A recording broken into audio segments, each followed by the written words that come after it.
Hey Rob, you catch any fish in the Pay Lake today or yesterday?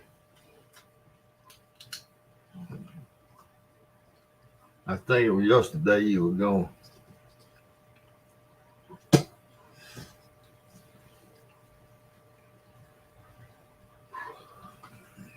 Jody, Jody, I see y'all won Saturday. Yeah, buddy.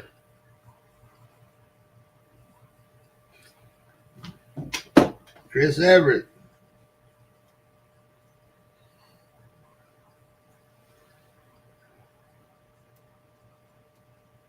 Okay.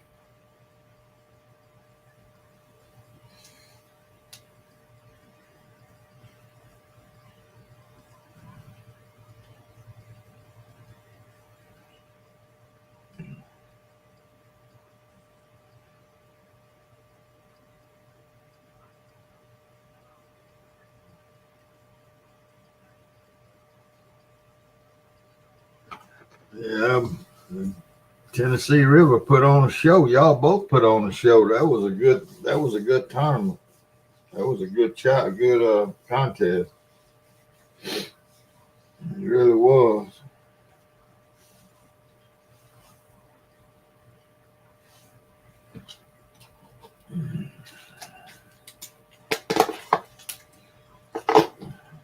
Hey Annette.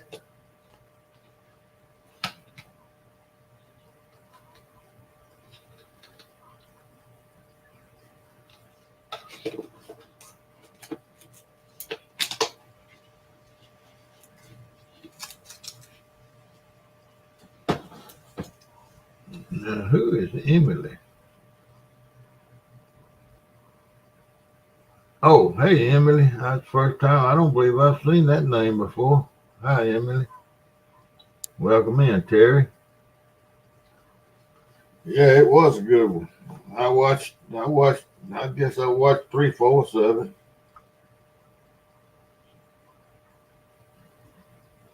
Chucky. Chucky Morgan.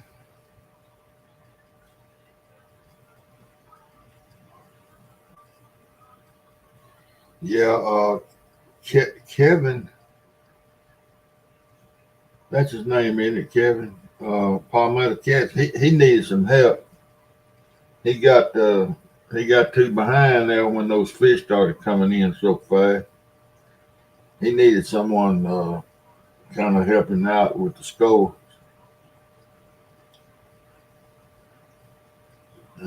Got to going pretty fast.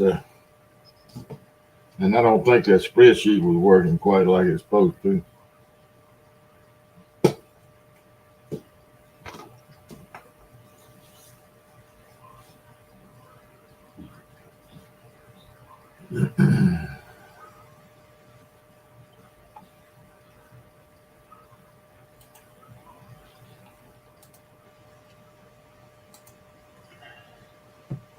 Everybody got to work tomorrow with me.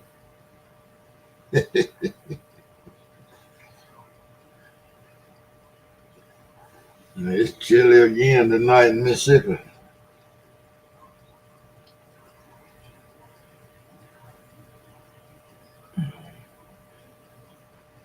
31 now. Lord have mercy.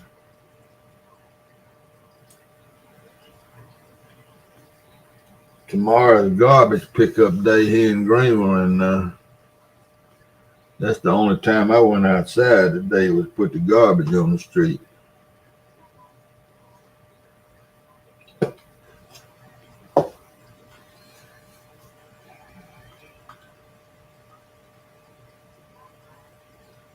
only time I saw outside. And this silly cat over here don't do nothing but sleep.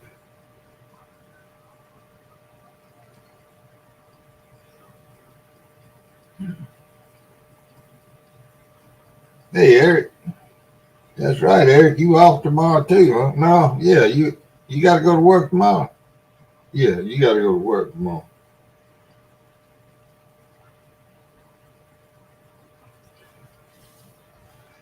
Did you catch any stripers other night, Eric?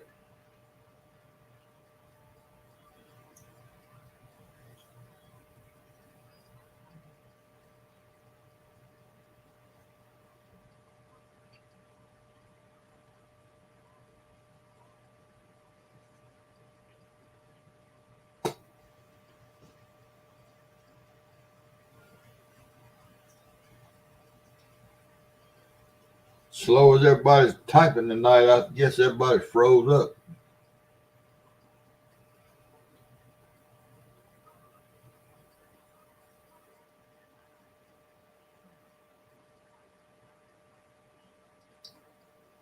Yeah.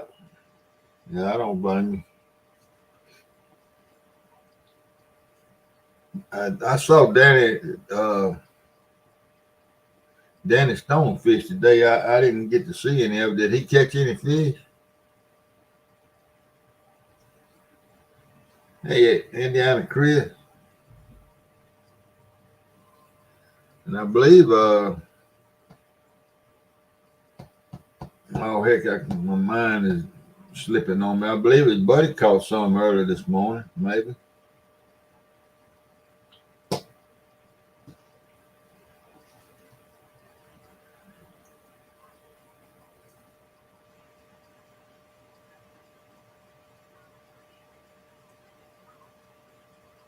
Yep, I'm pretty sure I am, Chris. I'm pretty sure I've given it up for the year. Should have given it up about 2 months ago, but because they quit biting completely here. And I need to get my sorry self out there in the field, metal detect some. It's been cold. I don't like getting out there in that cold now.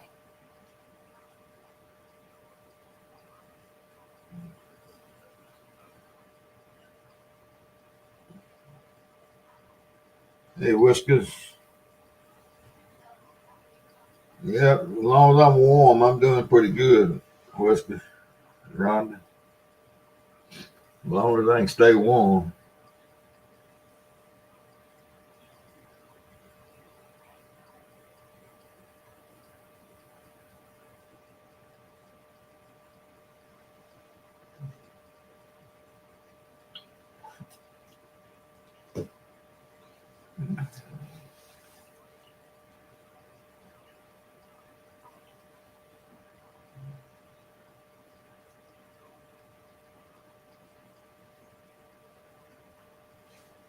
Yeah. I'll put this link back up there if anybody wants to come up here. Anybody want to come up? There it is.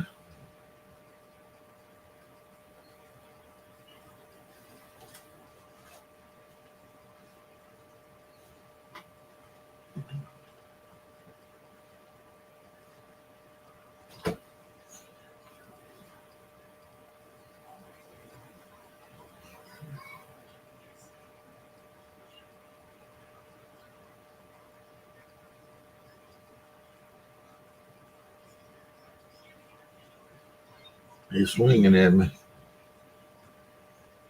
Yeah, saw that. Hey, hey, Eric. Yes, indeed. You don't need none of that.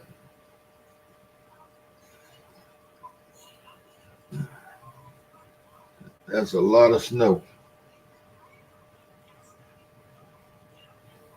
I've been looking at some videos of up there that the people are posting.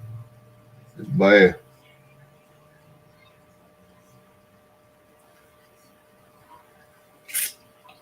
Bad, bad.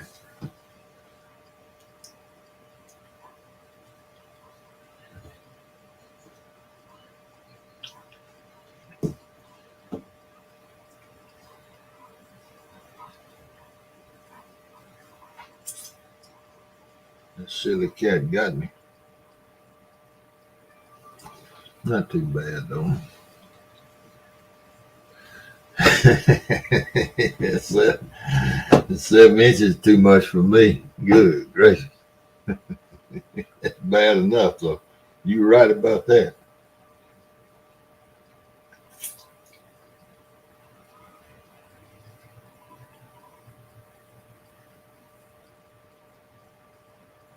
Indiana, Chris, what part of Indiana are you from?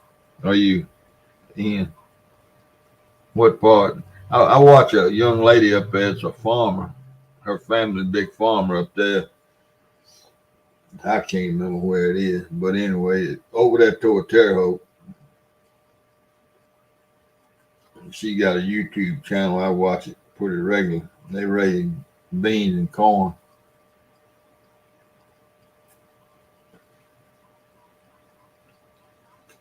She's basically on the far, what's that, the eastern, far western side of the state. There's Eric.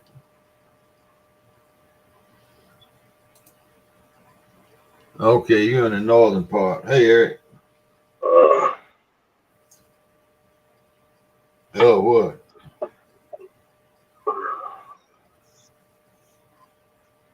Hey, man.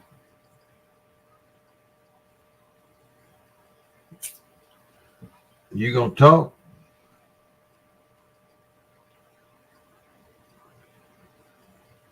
I don't guess he's gonna talk. Yeah, you up there you up in cold country. All right. Huh? You gonna talk?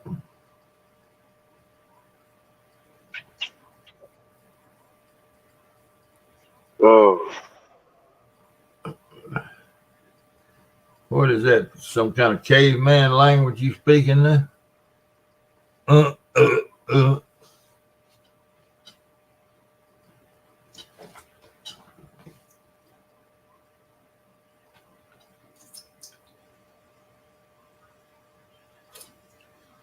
I don't know what that boy is doing.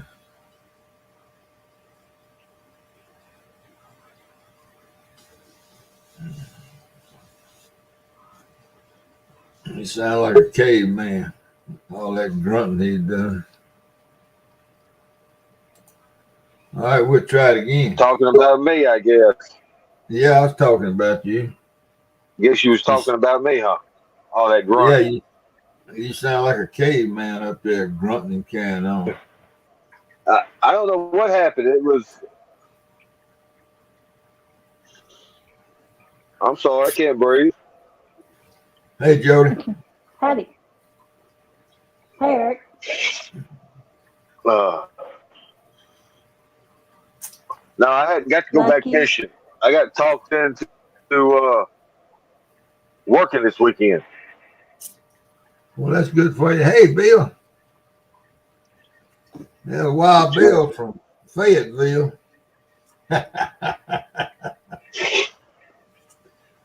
I figured he'd show up after the Razorbacks ran the Rebels off the field yesterday. Don't come in here with that football mess now. You and David Smith. Hi, Chris. Evening, Miss Jody. Howdy, Eric. How are you? I'm all right. Me Just too. come in I from a just got home. bonfire. Did you? I just got home. I went shopping for the first time in forever. I didn't miss nothing. You buy me a Christmas present, Jody? Troy? Well, damn. Go on, Troy. Go play in the street. Go fall off a curb in that wheelchair. I don't want to hear nothing about that ball game. And people that don't even watch football probably will watch more of it than I did because I cut it off before halftime.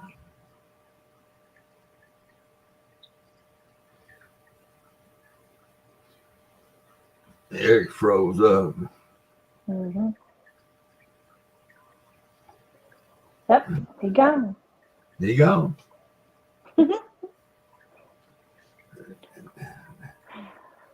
Chris, that's one team I don't know anything about. I don't follow them. I'll tell you a story about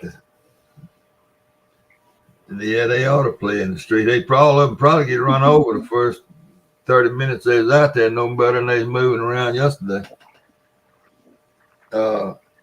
Indiana Chris, I'm going to tell you a Notre Dame story. My father-in-law was a devoted, I mean, he was eating up with the Fighting Irish back in the era Parsegan days. And of course, I grew up as an Alabama fan. And anyway, they play on occasion, and it didn't go so good for Alabama most of the time. And he was just in love with Notre Dame. So he got my wife, that family got a whole pile of kinfolks up around Pana, Illinois, and all up through there. So he carried all of them on a family visit to go up and see the family up there around Pana. And while he was up there, he detoured and went on up to South Bend and was going to ride around on the Notre Dame campus. He never had been there, and he wanted to go there. And they wouldn't let him on the campus because he didn't have some kind of special pass. Hey, Melissa, you had to be somebody, I guess, to get on. Boy, he got back home and look, you talking about a fan that turned the lights off on Notre Dame. I've seen him stand up and holler against them on the TV. He hated them after that. I thought that was hilarious, man. They couldn't get on the campus. Couldn't get on the big old college campus because he didn't have some kind of card or something in his pocket. He fell out with them after that. Yeah, I don't know what's wrong with look here, Troy. I'm gonna add you, but I'm gonna add you, but I can sure cut you out of here too now because I got my finger right there on that REMOVE. Just gonna leave. I done already said what I was gonna say, so okay. All right. Hey, Troy. hello, Jody. How are you? I'm doing good. I was sitting here watching that ball game last night, and I kept telling everybody, I said, well, Steve will be back in a few minutes. Surely, undoubtedly, it's got to be sinking in now. They ain't going to win. Yeah. Oh, I came back in. I just didn't say anything. You were on a long time. Yeah. Well, I had some people up there. If I got somebody up there, I'll stay on a little while, but I can't do all the talking. Yeah. I've forgotten. You had let's see. Joy wasn't Joy up there and somebody else. It was Aaron and yeah, Cody, that's right. Regulators and was up Missy, there. and Missy Kennedy. Lord, I don't think I can count them all. Yeah, Mitzi. That's I remember. I came in and out of there, but I didn't ever talk anymore. Yeah, but I came back up there. I cut that game off. Yeah. I was up there for a little while. I got sleepy. You got sleepy. I've been Well, sleeping y'all a had- lot more. Well, y'all had a long day yesterday, though, fishing at night, and then you fished Friday night, didn't you? Fished Thursday night. Yeah. Fished Friday. Fished Saturday. I skipped today. I started to go do stand day, and it was so windy I didn't. I went back in the house. Hey, Robin, And sleep. then I wanted to stop at Kingston and fish, but I didn't have no bait. Yeah. And I would Thank go you, right now dear. if it wasn't so cold to get some bait. I catch some shad. But Well, I it had was cold. I was busy and I didn't get to watch a whole lot of Saturdays, so I had to ask, who done what, and so I didn't know who had caught the most fish, or the Tennessee Juan and Bobcat caught the most fish. Well, he caught the biggest fish. That Fishido caught quite a few small ones there at the end. Well, Yeah, I figured the other side was going to catch a little bit more fish beds. All that screeching was going on Thursday night. Yeah, yeah, that's just the way it goes sometimes. That is, when you're trying to predict whether a creature is going to open his mouth or not, it's kind of hard to do. Yep. hey, Bug Man. I just caught one, and James caught one. I was beginning to wonder if I was going to catch one. I was throwing small baits the whole time, and I got done about probably an hour before it was time to end. I said, I'm doing what I know what to do. I'm throwing big baits and going home. And I probably had that done 2 minutes. I had 11-pound catfish take a whole big shad. Yeah. I just cut the tail off and flappered it and filled it out, and it took it. Well, did Bob lose a big one at the boat? I think I did see that. Yeah, early on he did. Yeah, okay. I don't know how big it was. Daryl did. Let me see now. Daryl caught the first fish, but he didn't get it in. Okay, maybe it was Daryl then. Pretty well, I think it was Daryl. It's hard to tell when you're fishing and it's live. Somebody lost one at the boat. It was a Tennessee person. Yeah, it was somebody on the Tennessee. Yeah.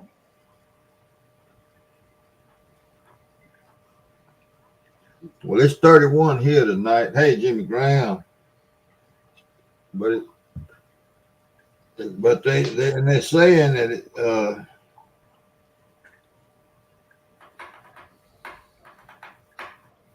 Sunday night they saying 32 for the low, and it's already 31. Mm-hmm. Now, how is that gonna work? It's going to be colder than 32. I know. Got to be. Yeah. I mean, it's already 31. I'm supposed to go to Chattanooga tomorrow. Won't get to it. It's too cold. It's Yeah. it's cold here. Good. You nice. going to fish or just going? Fish. You off then? You off work? Yeah, I'm off this whole week for vacation. Yeah, okay. Well, I tell you, that wintertime fishing is good in the boat now. If you can get your heater going, and Mm-hmm. yeah, they just trying to get it close, Chris. Yeah, 29 in the morning, well over in the morning. Yeah, the wintertime, that's good. That's a good temperature to fish. If you get you some kind of heater going, that'll stay warm. Mm-hmm. But the problem I always had was after I caught the fish in the wintertime, good gracious, your hands get cold. Yep. It seems like everything you bump into it hurts, man. Because you got to get him out of the water and weigh him and take pictures and all that, man. That's what I went shopping for, was get some coveralls, and the only ones I could find to fit me was Talls. I couldn't get them, so I had to order them online. So I just went and bought me a good pair of gloves and a nice big hat. Okay. Keep me warm. Yeah. Did you can't you buy heated gloves? You can, but they're so big and bulky. Yeah, but I mean, you can put a small pair on your hands inside of them, you know. I And just put hand warmers in it, yeah. and take them off when you got to do something. Yeah. Yeah, here's the thought. When it's that cold outside, stay in the house. There you go. Yeah, that's right. Oh, my. Oh, no. I can't handle the cold anymore. You seen that hat Catfish Dave wears where it's like a teddy bear, comes over the ears, it's fur? Yeah.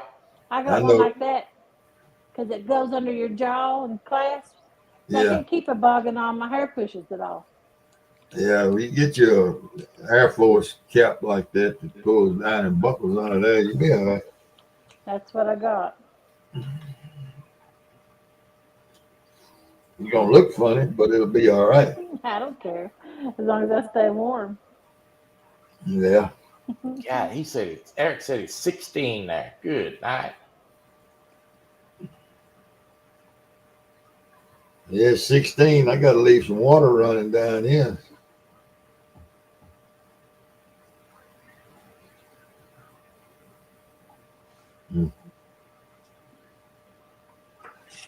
I don't miss that river in the wintertime no more. Man, it's cold out there. Yeah, that's too cold for me. I ain't gonna even try that. Ain't that bad. Yeah. Well, it is too. As long as you don't fall in, you're okay. At 16 or 20, what was it? 24 degrees. Y'all was out there the other night fishing. Probably. How long y'all stay out there? I think we came in at 1 that night. Yeah, I got to tell you, falling in or not, I'd have been dead in 3 hours. Because y'all had to carry me to the ramp because I'd have been hollering. I ain't staying out here.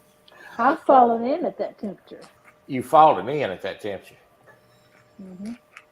Oh, yeah. Yep. They ain't fun. Your legs immediately get Charlie horses in them. Hell, I fell in February one time. That's what I did in February. Well, I fell in the water one time, wheelchair and all. It was October, but it wasn't too cold. Yeah, he told us about that one time. Oh man.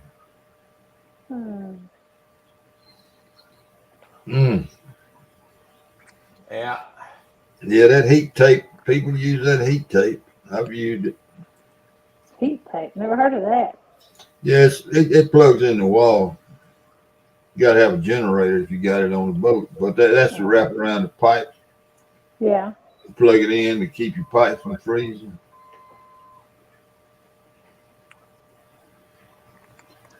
The house I grew up in till I was 13, we fed the chickens through the kitchen floor. And you talking about cold, huh? Now run me by that again. You what? We could feed the chickens through the kitchen floor. There's so many cracks in the floor of the house. And you think that ain't true. Oh my God. Yeah, we put linoleum down about the second winter we were there. Put over that old big old roll of linoleum. Y'all know what I'm talking about? Linoleum. Yep. What's it made out of? I guess it was made out of linoleum, some kind of vinyl product. And we put that stuff down in the kitchen, and in all the rooms that had them cracks in the floor. And that helped. I'm talking about it helped a whole lot. You know, you can see the curtain moving. The wind be blowing. You can see the curtain moving. The wind going through the damn old house. Mm-hmm. Yeah, wait. Yeah, it was bad. It was bad. You can see the stars sometimes through some of them nail holes in that tin in the top of it. And no telling how many times it was so bad. I just left a bucket of tar on the roof by the chimney. We didn't use a fireplace. We scared it burning the damn place down. I left the tar up on the top so I didn't have to carry it up the ladder. Get up there with a stick and daub them nail holes and all.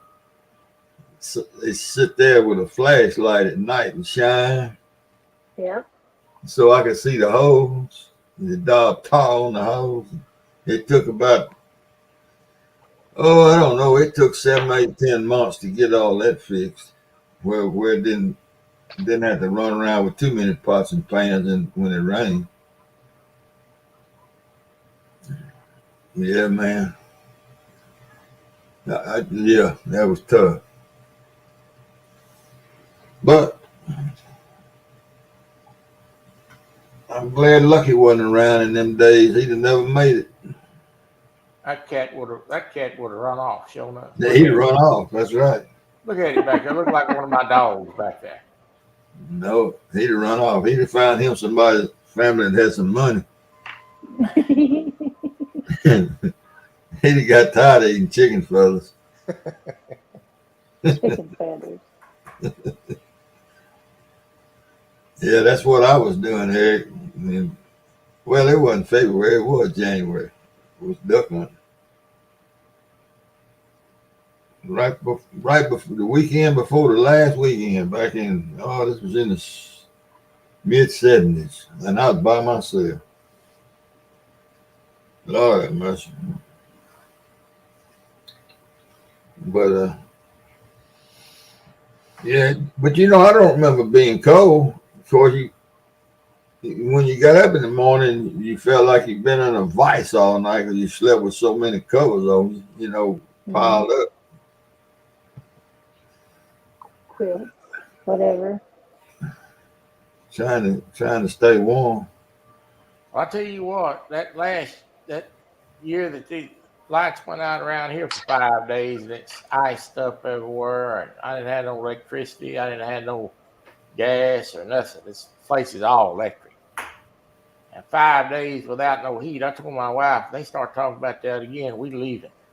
That's right. I ain't staying here and take a chance on losing power again for 5 days. No.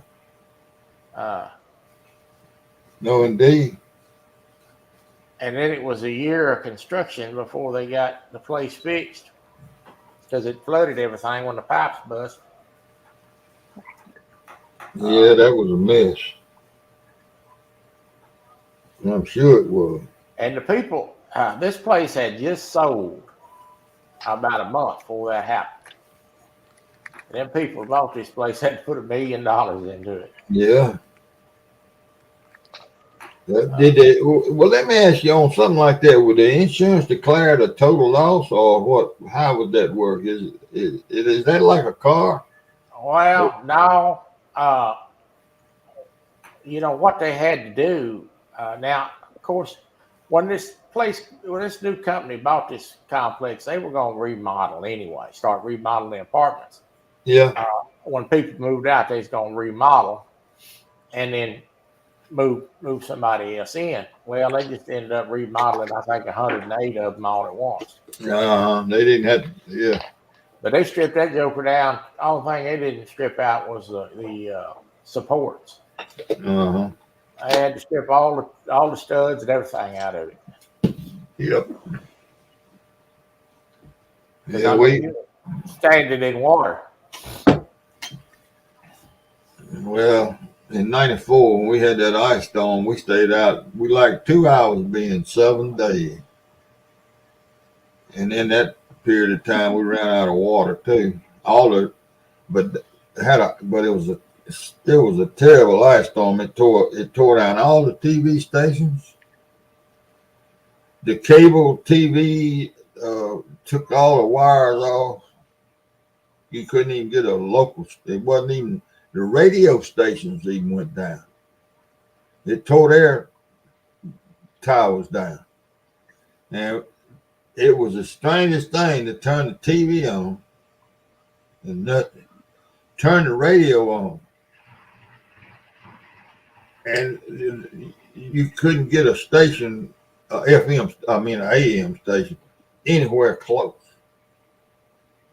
And our stupid town didn't have any backup generator. And Cleveland, which is about 35 miles north of here, they had generators they got from the National Guard up there. And they got a little radio station. They started broadcasting all the information over the Cleveland radio station. And that's the telephones, a lot of the telephones were out. And this was before cell phone. And, it was terrible. There was no communication. And I went up, I had a generator. And we were sitting there, and when my boys were growing up, there was a man that videotaped all the baseball games that they played. So we watched, Kay and I, it was just us two. All the kids were gone, already left home. And we watching ball games till I was sick of watching them. And I said, heck, I'm gonna go uptown, and we had a VCR. I said, I'm gonna go up to Walmart and rent some videotapes. So I went up there, and I didn't notice it when I went into the videotape department, but I picked up 4 or 5 videos. But when I got to looking around, and they actually had the place chained off and had a sign that said, we don't rent videotape. And I turned around and to walk out of there, and I said, well, I better lay these tapes back down. And just as I laid them tapes down, there was a woman standing right in that little aisle that I walked in on. And she looked like she ain't had a bath in a month. And her hair was stringy and sticking in that was the worst looking woman I ever seen. And she says, this is what she says. You got power? Because I was getting a video tape, see? And she said, you got power? And all I could see was that girl laying up in my bathtub taking a bath. I said, no, I ain't got power. I'm putting these things back. And I went down out of there, boy. I just knew she was going to ask me to go home with me and get her a bath or something. Boy, no, I ain't got power. I tell about that. Yeah, she's gonna ask you to go home. Yeah, she was. Yeah. Yep. Yeah, she was fixing to go to my house. So I got out of there. But no, that's what Danny Kent said. Danny said it risen 8 feet, but it hasn't risen 8 feet down here. Went to get boobies and come back with a bag lady. There you go. People in Walmart. Yeah, it's up pretty good though. It has.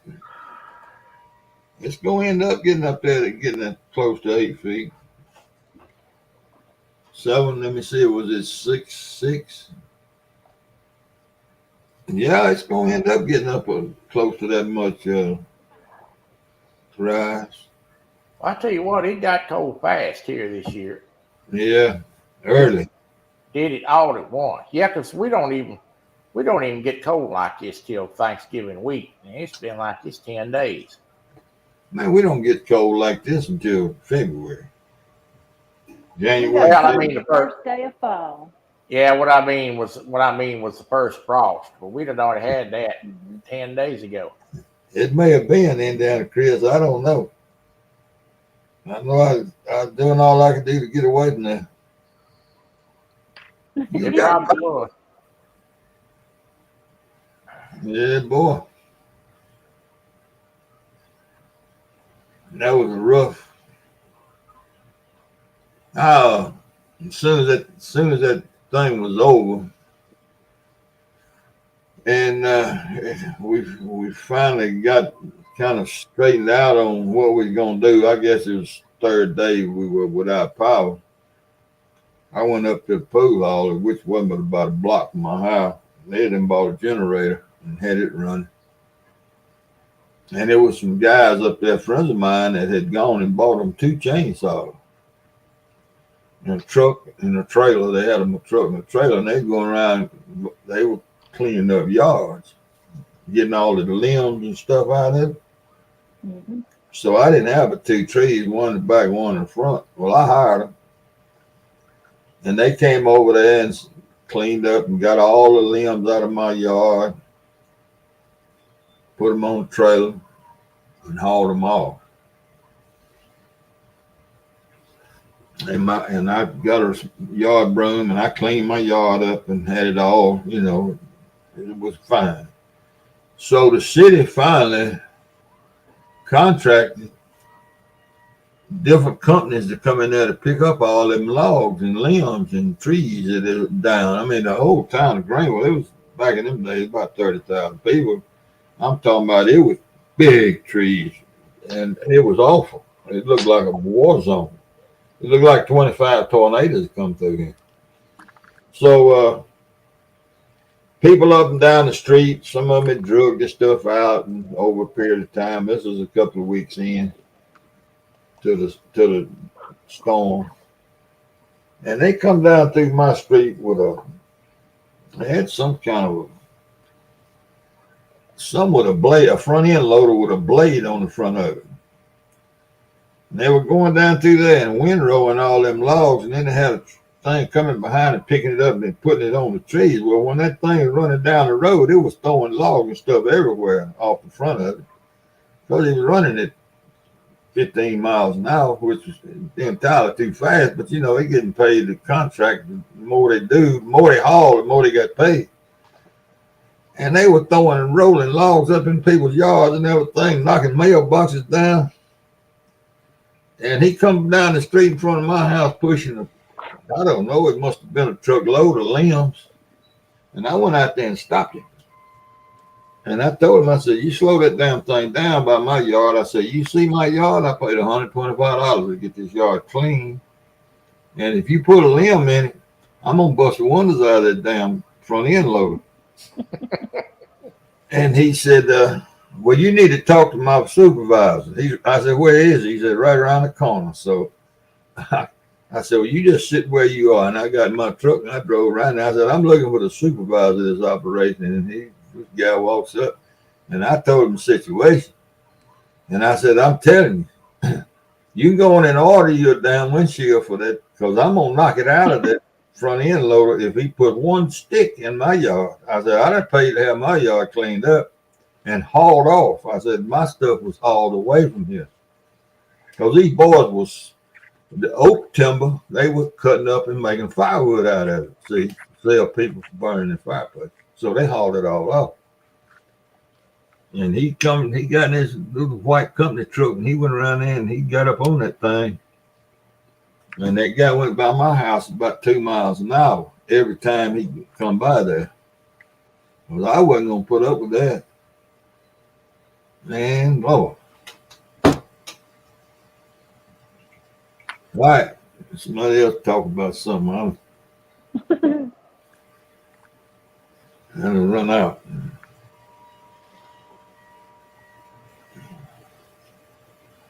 You know what you sound like? Tell Who's me that that? story. Who's that? Them old people that I used to have to go down and calm down because somebody flicked a cigarette out in a yard when they drove by. Oh. Yeah. Yeah. We had a little old lady that lived in town, and she kept a great yard, and had a flower bed and all that. I had to go by there one time. The neighbor's dog had done got out there and dug up her roses. And so she told her, said, you're going to have to get your dog out of my yard. And he told her, he said, no. He said, there ain't no leash law in this town. So she called me down there, and I went over and talked to him. I'm like, hey, man, you're going to keep your dog out of that woman's yard. And he's like, and I said, we're going to have to give you a ticket. Because I said, I'm fixing to tell you something. If that old soul calls me at 2:00 in the morning and tells me that dog is digging them roses up, me and you fixing to have a problem. Yeah. Yeah. I put them on a suspended leaf pickup because it snowed. Man, plow. They just plowed and gone through that and throw them leaves everywhere. Yeah, buddy. Well, I wonder how much snow they ended up getting in Buffalo. I don't know, but somebody said they got 80 inches up there fairly close to Buffalo. God, mercy. I'll be there till March. Yeah. Oh, yeah.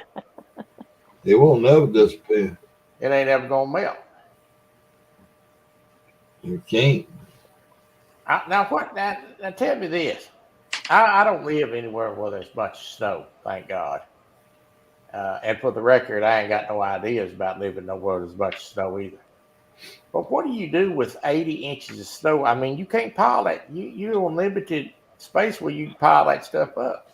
They just plow it to the side. Well, yeah, but golly, I mean, that's a lot of snow. No, it is. I mean, it gets the only place I've ever seen it like that is in Vermont, and it was a 2-lane highway, but I mean, it was a wide, nice 2-lane, and it was like you were driving through a tunnel without a top on it. The snow was so tall on both sides. I don't know how they get it up there. I guess they blow it. I guess a snow blower, and or they grading it and blowing it over there. I don't know how they get it like that, but it was just walls of snow. But it turns into ice, at a certain point there. Mm-hmm. Shove it in the river. I don't see how you deal with 80. They must really have a plan to deal with it, because I'm gonna tell you, if it snows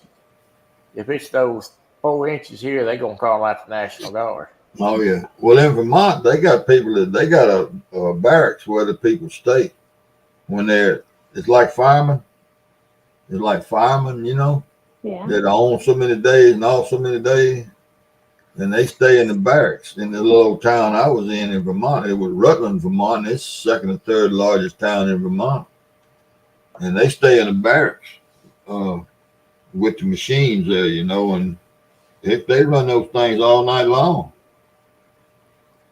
And it's interesting to watch them go up the hills. Vermont, was kind of one side. They got some hills in Vermont other than the Green Mountains that run up and down through there. But they turn those snow trucks around, and even the dump trucks got blades on the front of them. And they turn those trucks around. They come down the hill with the snow plow, down the hill. And when they get down the hill, they got sand or salt or something in that. I didn't get out there to look. I just watched them out the window. And they dump that stuff going back up that hill and then come down again. And they got it all off of it that trip. But that town, I don't know, it's 25, 30,000 people in Rutland, or maybe less. I'm not sure how many people live there. But they had all kind of snow equipment. And it was interesting to watch them do it, but I didn't want no part of it. No, I'm fine where I live as far as snow goes. I tell you something else that's interesting about it. The kids up there, like down here, back, I don't know if they still do it. I don't see them doing it, but they mow, how they get them mow them 2 or 3 yards to pick up money in the summertime. Up there, the kids get up before school and blow off driveways. They got to push snow blowers. Yeah. And they got so many driveways that they clean off. Where is that? In Vermont. I'm gonna tell you something. I'd be the dumbest kid in Vermont because I ain't doing that.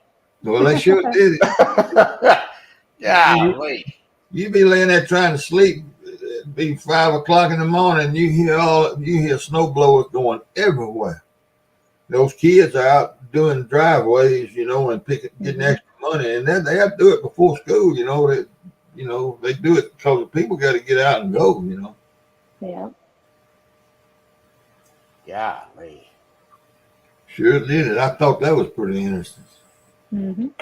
And my sister, I was staying with my sister, and that's the first time I'd ever met her. And I had 2 sisters that lived there, half sisters. And they all were there, and we were looking through their family albums because I was 39 years old. I never had met them. I just found them, that's a whole different deal. But anyway, there was a picture at Pam's house, the house I was in, of a pink ribbon laying on top of the snow. A pink bow. Yeah. Like on a Christmas present, a big pink bow laying on the snow. And I said, that's a beautiful picture. I said, what possessed you to put a bow out there in that snow? She said, that snow is tied to the antenna on my car. That bow is tied to the antenna on my car. Wow. Good grief. How about that? Well, Jody, are you knitting? No, I'm trying to skip duckweed. I know what you're doing. I'm just giving you a hard time. I know how to knit. You see there where Chris said they got trucks that they melt that snow in? No, I don't know. I didn't know that. Yeah, he said they got trucks. They put that snow in and melt it. Hello, Mr. John Parker. John Parker. Hey, Don. I'm glad said thanks. Okay. Yeah, well, I didn't, that was back in the, what, 80s, 90s, 80s when I was up there. So I don't know how they do. I don't know what's available, what's up there now. But Brian B, that's what he was doing last year. Yeah. Before he got this regular job. But what's he do right now? What job does he have? Security guard. Security guard? Okay. Oh, Lord. Out of prison? No, I sits at a desk somewhere. And I guess people come ask him stuff. At what now? I think he sits at a desk and people come ask him questions. Maybe he's Oh, like he's- a check-in point or something. Like at a big I'm guessing. factory or something like that. Yeah. Okay. Yeah. Okay. Hey, Algato. Hello, Chris. Howdy do. Oh.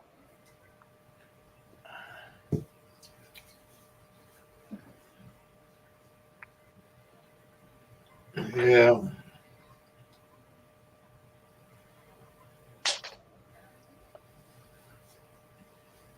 No, I couldn't deal with that much snow on a regular Yeah. basis.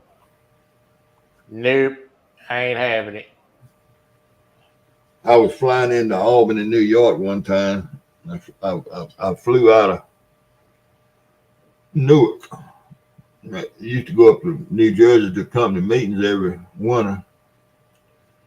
And this particular winter, and if I went up on a Friday and stayed over the weekend and flew back to Newark on Monday morning, my plane ticket was cheaper than if they flew up on Mondays or on Sunday, because I flew over the weekend. So the company that I work for would and I'd fly to Newark. To Newark and then fly to Pittsburgh, Atlanta, Albany, and my sister would pick me up in Albany, and I'd spend a weekend with them, and the company paid for it because my fare would be cheaper than just flying up on a Sunday and not flying up and not being there over a weekend. So anyway, this was a called meeting, and I don't remember what time of the year it was. It must have been January, maybe February. I don't remember, but this was unscheduled meeting, and we all had to go up there. And so I did the same thing I had been doing for several years and booked my flight on a Friday, and I got on that little jumper, that little twin engine deal, and from Newark to fly up to Albany, a little old prop jet. Mm-hmm. And I sat right up there in the front seat by the cockpit like I always did. Well, this was all businessmen and all flying back in, going home on Friday evening. Every one of them, and they knew the pilots. And they flew it every Friday, coming home, Yeah. Their job. So I'm sitting there where I can see out the windshield of the airplane if they leave the curtain open, and they never did close it. And we were going and flying, and man, that airplane was doing all of this twisting and jumping and falling. And I was, Lord have mercy. And I kind of looked back down through there, and all the people reading newspaper and stuff. I said, well, this must not be unusual. Anyway, you can hear in the cockpit, they're talking to the tower. And this pilot, I ain't gonna call his name right now, but this one pilot says to the other, and he said, this is gonna be a tough one. I was sick. I can grab my heart, man. I said, no. So he kept getting lower and lower. And that plane was doing this as he was going down, turning sideways and sliding. I mean, and I looked out that windshield and it was snow so bad. It wasn't nothing but snow. It was just it was a whiteout. Yeah. And of course they got instruments and I knew all that. But look, man, that plane when he was going down, they was steady turning sideways and sliding and all. I said, man, I was scared to death. I was holding on so tight. My knuckles, I was white knuckling. No, I was scared to death. I thought I was going to die. Mhm. And look, he got down to the ground and you couldn't see nothing. You couldn't see nothing. And that guy said something starboard or something. I don't know. He used some kind of funny words, the language. And anyway, he got that thing on the ground. And this is doing all of this sideways stuff. He got that thing on the ground and started slowing it down and cocked them props backwards or whatever they do. We got up to the gate, and this plane didn't even let you out in a tunnel. They just pulled up. You got out and walked they just pulled up out of the way and you got out and walked in. You didn't go up to no damn that thing. They come out, you get out. No, not this one. They just let the door down and you walked out went in, pulled up to the front door, And so when he got that thing stopped, this fella turns around and sticks his head out with the pilot. And these people went to say, hell of a job, George. That was a hell of a job. George, man, you the best. They talking to the pilot. And George said, just for the record, fellas, 60 mile an hour crosswind in a blinding snowstorm. 60 mile an hour crosswind in a blinding snowstorm. I'll put that in your book. Look, my heart, I could feel it. My shirt was bouncing under my coat. I was so scared. And from then on, when I flew that flight several more times on a Friday evening, but I always sat over to the side where I couldn't see or hear nothing up in that cockpit. That scared me literally. I thought I was going to die. I just figured this is it. I didn't know anything. It wasn't nothing you could do. You couldn't get out. You couldn't run. All you could do is just sit there and wait to die. Mhm. 60 mile an hour crosswind and a blinding snowstorm. That's a good looking thumbnail that Hog Leg put up there for Thanksgiving thumbnail. Hey, Steve Lowe. I see it. Yeah, who made that, Melissa? John Parker. John Parker. Yeah, I like it. It's got that nice wood backing. Hmm. Hey, I've known them to cancel landings in Denver, but at the big jets, I've known them to cancel landings in there, and they had to fly on somewhere else because of 75 mile an hour crosswind, something like that. I know a lot of people miss connections in Denver because they wouldn't let them land. They had to go somewhere else. I got to tell you, I got on the dadgum plane to go to Florida. That was the most uncomfortablest ride on this fat handicapped body that I have ever had. I can imagine. First of all, you crammed in there. You definitely. Nothing on me bends like it's supposed to. And that seat, it was one of them old. It was an old Delta plane that had them old blue vinyl seats on it. Yeah. About halfway to Florida, I contemplated on getting up and opening the hatch and jumping out of that sucker because it like killed me. Yeah, I tell you, they're uncomfortable. Oh my God. They are. And if you got back issues, that's something else. I mean, I know you got problems. I But got back issues. I got Yeah. leg issues. I got knee issues. man, My it middle just, name should have been an issue. it just seems like you ain't never gonna get off of that thing. No. And now the trip was great, but that flight down there, and I.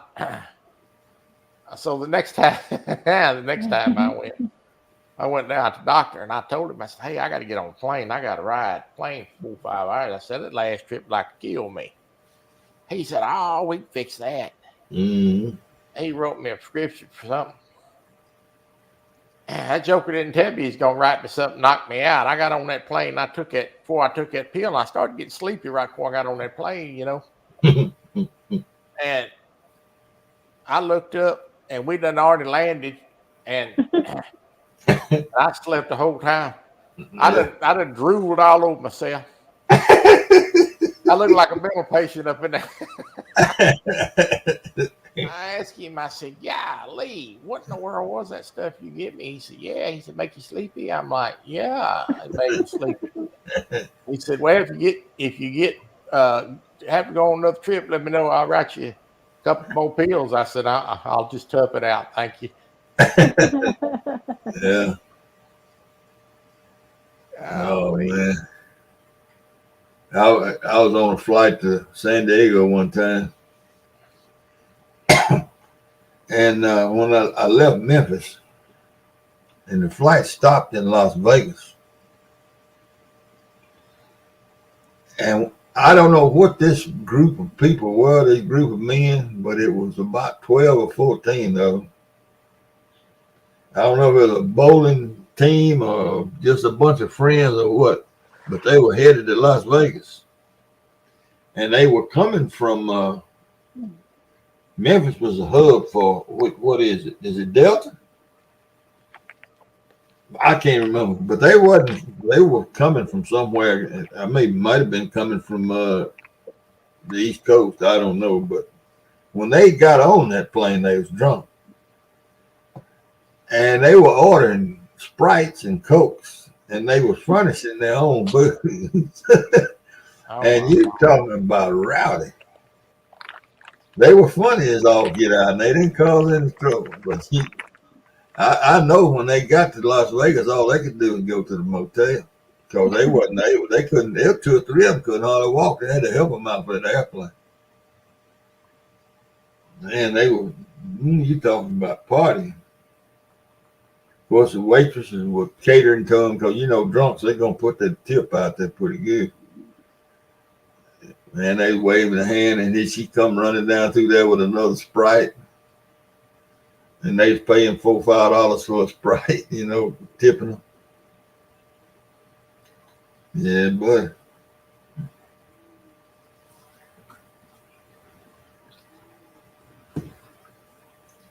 He made mine, Melissa. He's good at it. Troy designed it, and Bobcat made it. Yeah, I need to call. I'll send Bobcat an email this week. I need to get some stickers made. I've been I need to give some away. I wish some folks would start emailing me some addresses so I can get shares. You ain't trying to give those stickers. Where you trying to sell them? Well, that's coming later. I wasn't. $2. Was it $2.50 plus a self-addressed stamped envelope? Yeah. Yeah. That's a fair deal, isn't it? Well, I figured there's gonna be. I figured there'd be at least be $3.50 by now. Inflation. Well, I'd be going on old prices, Yeah. Okay. I'm trying to tell me on the next batch they're going up. They're going up on if I had to get another batch. They're going up. Mm-hmm. You're bad. No, if anybody wants some of these stickers I got, send me a. I almost said sales dressed down. send me. Now that is tight. I think Steve. I almost said it. Y'all got me messed up. Y'all send me an email and with your address, and I'll be glad to send you a sticker. Oh my gosh. See you, Chris. Thank you for stopping in, Chris. I think I'm gonna step down, and let you and Troy have it. Where you going? You ain't going to bed? Well, I gotta pack my stuff to go fishing tomorrow, hopefully. Well, You Steve ain't going. can have it because I'm You thinking ain't going to after. You're not going to after lunch. No, I'm supposed to be there at 9 o'clock if we go. Oh, okay. You going live tomorrow? I don't know. Just depends on if it's cold. Depends on if you catch a fish or not. No, that don't really matter. You know it's gonna be cold, though. Yeah, it's gonna be. What do It you wish? depends if I'm cold. So hopefully. You got a heater though, right? Mm-hmm. Yeah, what gets you so cold driving the boat? Yeah, that's my email right there, Chris. Yeah. There it is again, man. They trying to give my stickers away. Look at them. Did you see Mark's thumbnail for the show on Monday, Jody? No. It's entitled. I'm looking at it now. It's entitled "The James River Blues" with Team Snag and Whiskers. Yeah. I had a feeling he's gonna have Snag and Whiskers on it because he messaged me, wanting to know if he's James River. So I guarantee he's gonna ask him if he's gonna be on the show Monday, but I didn't know. Yeah.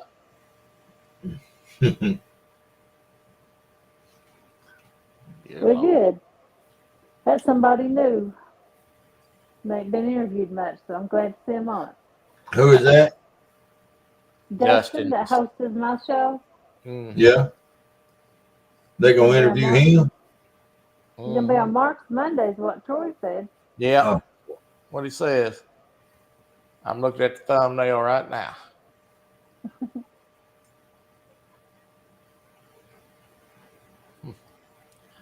All right, boys, girls, I'm going to bed. It's time for fat folks to go to bed. All right, Troy. I was Appreciate it. getting off, Troy. No, I'm gonna beat you to it, Jody, because you trying to leave me holding the bag, and I ain't gonna let you do it. Not this time. Hey, I owe you one for leaving me up there by myself last night with Aaron. Aaron was behaving when I was there. Oh my Lord! No, he wasn't. When I was watching, he was ragging you pretty good about jumping in that water, Joe. Was he? I can't remember. He rags everybody. He gets on me even, and he's got. Thank God he's got Kelly and Matt from Want to Be Outdoors. So he kind of gives me a break every once in a while. Hey, was Kelly fishing with J Dog today? Yeah. Mm-hmm. I thought that was him. Did you catch anything? While I was watching, I didn't see him catching anything. I watched it a little while, and then I happened to catch him going in on the boat ride, and they freezing to death. Hey, Weed Hopper. All right. I'll see y'all. Be good. All right, Troy. Bye. Take care of yourself. Bye. Yeah, man. Catch a fish tomorrow, Jody. I'll try. Yeah, I saw him going in. Man, they were cold. I bet. Kelly caught one. Did he? Finally.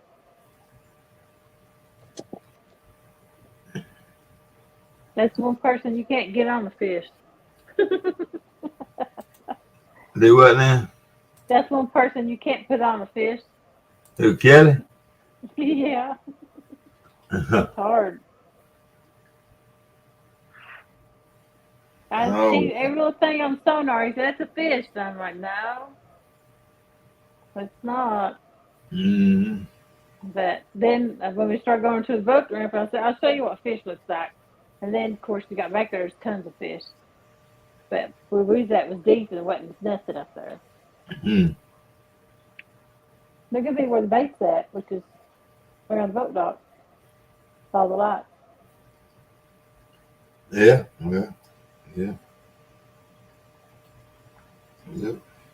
Well, let's see, who's on tonight? Ken or Hogleg?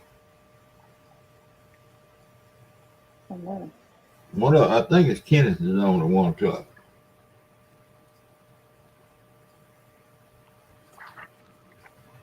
No, I don't matter. I'm gonna make it. We gotta carry Kate's car to the shop in the morning and get it serviced. And she got a doctor's appointment, so I'm gonna be grounded. She gotta use my truck. Womp, womp, womp. Well, you got a hangnail? No, I got an old cut right here. I was just scratching on. Yeah, killing habits. Yeah. Pretty deep. It was a pretty deep cut. And I don't even know how I did it. I did it metal detecting. I don't know. Must have got on a stick or a piece. No telling what. You see, I watched metal detecting today. Do what? You were watching it? Yeah, Alicia was metal detecting. Yeah. She's got a machine just like mine, I think. Okay. I never have talked to her about it, but she's kind of new at it, you know. Yeah. But she really enjoys it. She's in Colorado, metal detecting. Mm-hmm. And she don't live in Colorado, does she? I wonder if it was that guy she's dating. Maybe she's up there with him. I don't know. I'm Okay. gossiping. I ain't gossiping. I'm just guessing. Yeah. Okay. That's kind of what I thought. Hey, James Bailey. They yeah, I watched some of it. I thought about it. I've got the earpods. I could probably go live metal detecting. Yep. And but I don't know if those earpods, they're Wi-Fi. I don't know if that interfere with my machine or not. Because my machine is Wi-Fi capable too. Not Wi-Fi, Bluetooth capable too. Because my headphones are Bluetooth. I don't have they're not hardwired. They're Bluetooth. Yeah. I don't, but I wouldn't wear them. I couldn't wear them. I couldn't use my headphones if I was using my earpod, Mm-hmm. and I couldn't see I sure couldn't see the screen. You'd just be watching me out there metal detecting, I reckon, if I did it. Yeah. How would that wouldn't be no good, would it? Well, yeah. As long as you talk some, you'd be fine. Set the tripod up, because I You could put hunt. it on your chest, and then it'd just be what Yeah, your but hand is doing. it'd be bouncing and stuff. Not if you got the right chest cam. It goes on like a little vest, and it's got a little thing that holds your camera. For a telephone? Yeah. They're made for GoPros, but you can put your phone in it too. Yeah. I don't use a GoPro. I don't have a GoPro. I don't know. I might try that because I'm out in a wide open field, and what I could do is set my camera in a tripod and go out there and stick up 2 poles, 2 sticks or bricks or something, and stay between them where I know I'd be in the field of vision. Yeah. And I guess I could talk about if I could get somebody up on screen. Oh, yeah. That would be perfect. But I wouldn't even know that if I was out there, You'd have to pre-plan it with somebody ahead of time and send them the link. And Yeah, bring them up. that's right. It'd be easy to do. I might try that. I might try it. If nothing else, if people would talk to each other in the chat if they wanted to watch it, and if I find something good, I can bring it back up there, and show it. Tell them what it was.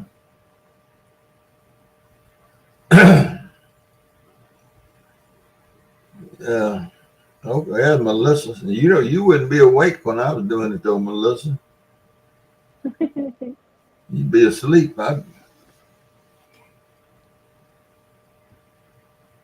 Yeah. Shoot, man. I don't know what time it is. 10? It's 11 there. 12 there. Oh, crap. Yeah, it's almost 11 here. Yeah. Yeah, I better jump off. I still got a lot to do. And All right, girl. I I won't appreciate. be going to the river tonight though. I didn't know that. I'm too sleepy. Have No, to go tomorrow. get you some rest and go tomorrow. Yeah. Let's see if anybody else wants to come up here. Bye. Bye. Thank you, Jody. You're welcome. We'll see if anybody else wants to jump up here.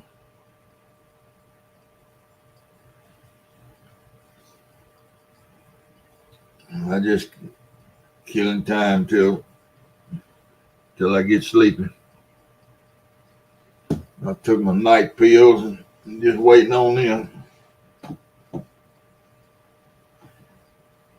Nothing else going on. Anybody else want to jump up here? Come on.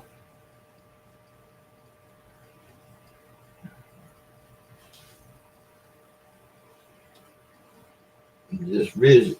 Just visiting.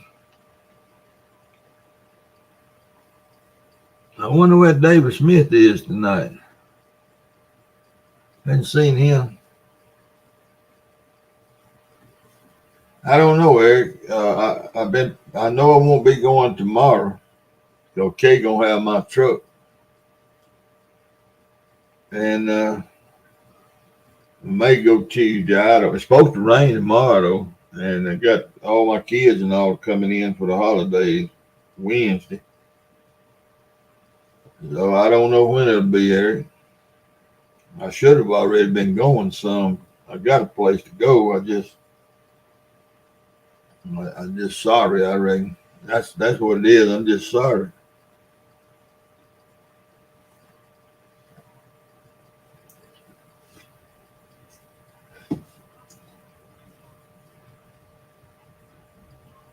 And I just don't really know why I ain't been going. The only time I've hunted is when I go up to CP.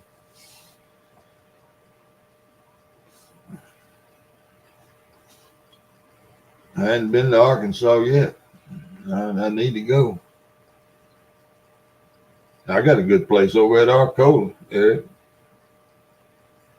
I found some really nice stuff. Been some really nice relics come out of that field.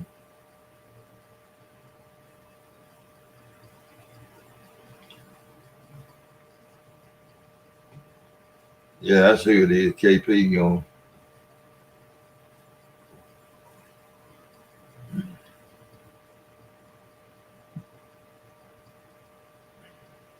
There he is. Okay, I was wondering where you were.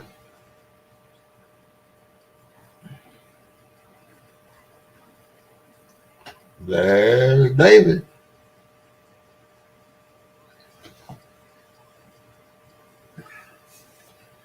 Sheetrock dust is something else now, I'm telling you.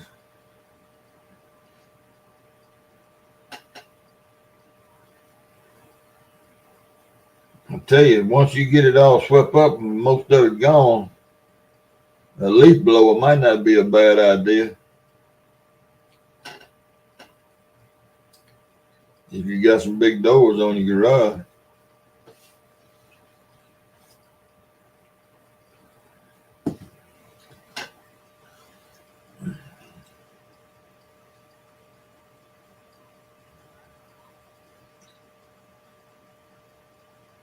Yeah.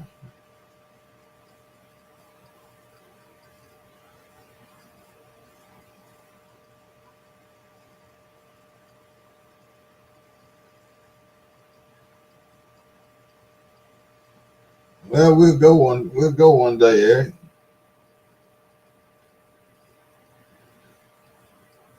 I don't think I'm gonna get to go until after Thanksgiving, though, after the kids leave. And I don't know how long they're gonna stay.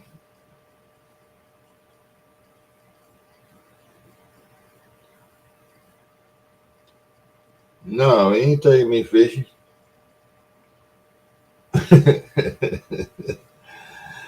uh-uh.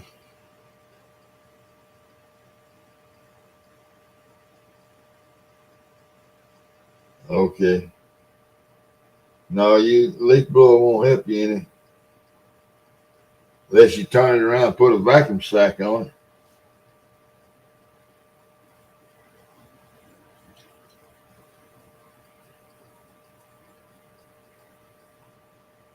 No, he ain't gonna talk me into that until it warms up and the river gets some more water in it. Yeah, well, it's getting water in it now. But the fish just quit here. I mean, it's almost like they all left. But they did the same thing last year, this time of year.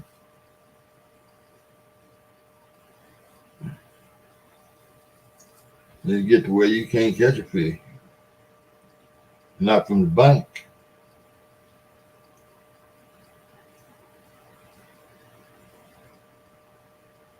Eric wants me to take him metal detector.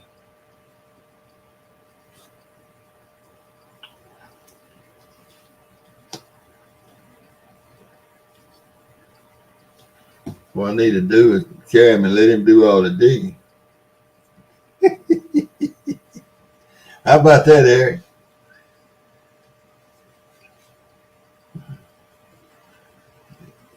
I'll just go down through that marking the targets with my heel of my boot, and you come behind me and digging them up. Every 5, we'll stop them. Every 5, we'll see what we got.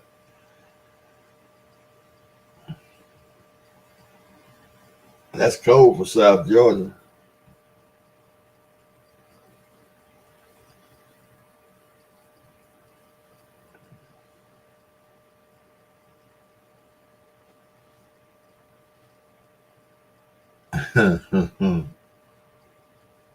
Yeah, they ain't.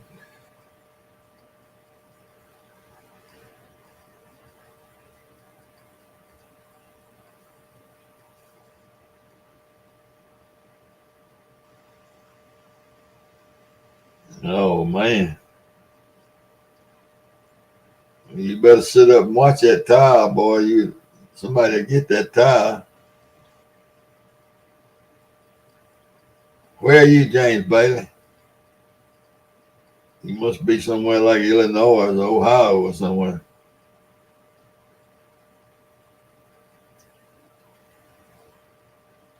I was listening to a metal detecting podcast at 7:00. Yeah, in Wisconsin. There was a fellow an acquaintance in New Jersey that was on there, and he said it was 50. I think he said it was 53 in New Jersey. And I looked at my telephone; it was 36 here. I said, Lord have mercy. It's colder in Mississippi than it is New Jersey. Oh, James is in Wisconsin. Oh, no, he's in Southern Ohio. There it is. There you go. Yeah. Okay.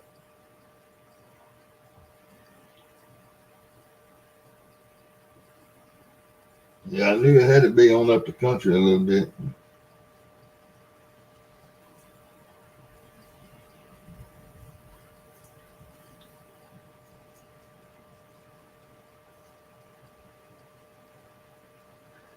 Yeah, it don't get that cold down on that latitude very often, very much.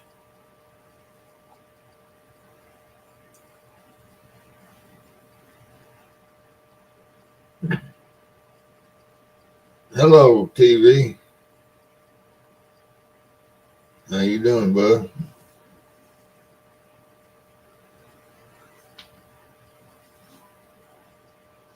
Dan, there's the man with the plan. You going to work Monday morning?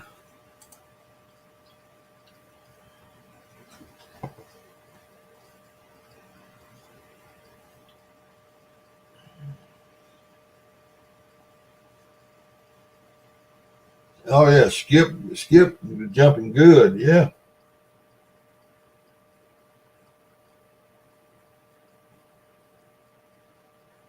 Oh, Indiana Chris, you got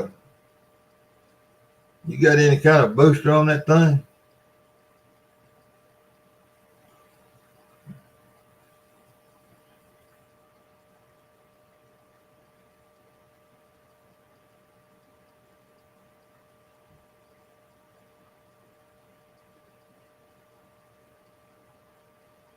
That'd be a fun to get back into. I got all the equipment. Well, I think I'd probably have to get me a new. I'd have to get me a new base or something. I'd have to get an antenna and all that. How tall, and what kind of antenna you got, Chris?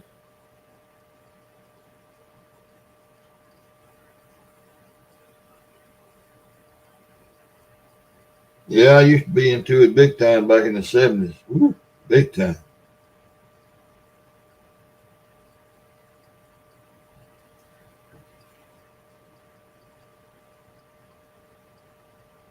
I heard somebody say they had it was on one of these chat rooms that I was watching. They had a Moonraker on a 70-foot pole, they said. Is that you, Indiana Chris, got the Moonrakers on a 70-foot pole?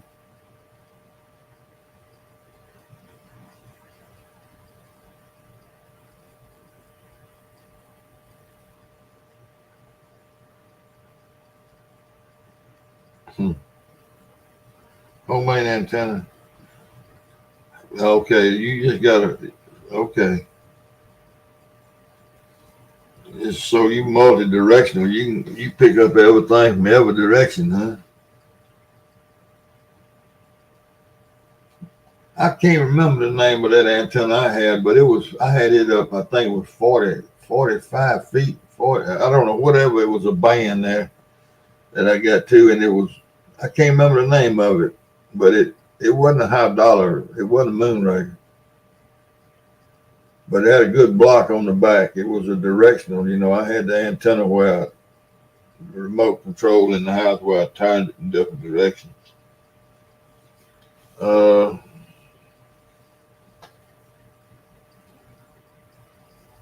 I think, okay. All right, Chris.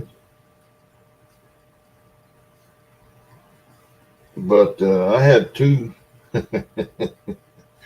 500-watt linears in tandem, and I put the CB is 3 or 4 watts, 5 watts, 4 watts, 5 watts, and then I'd run the first linear that was tunable, and I'd tune it to 100. I think it was 100 watts. And then it'd go into the 500 watts. And partner, you talking about talking across the country?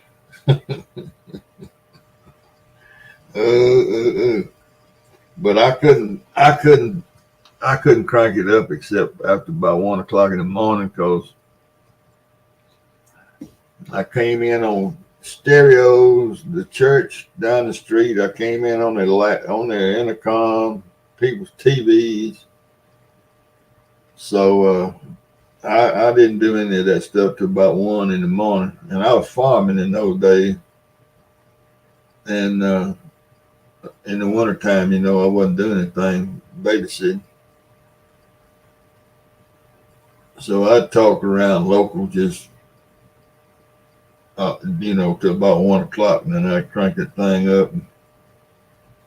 Yeah, man, I talked to lots of people 400 or 500 miles away. They wouldn't skip. Yeah, Newfoundland. The furthest I ever talked was a place in Colombia, South America. And how do you mail out stickers and stuff to people that you talk to on Skip, Chris? Do y'all still do that?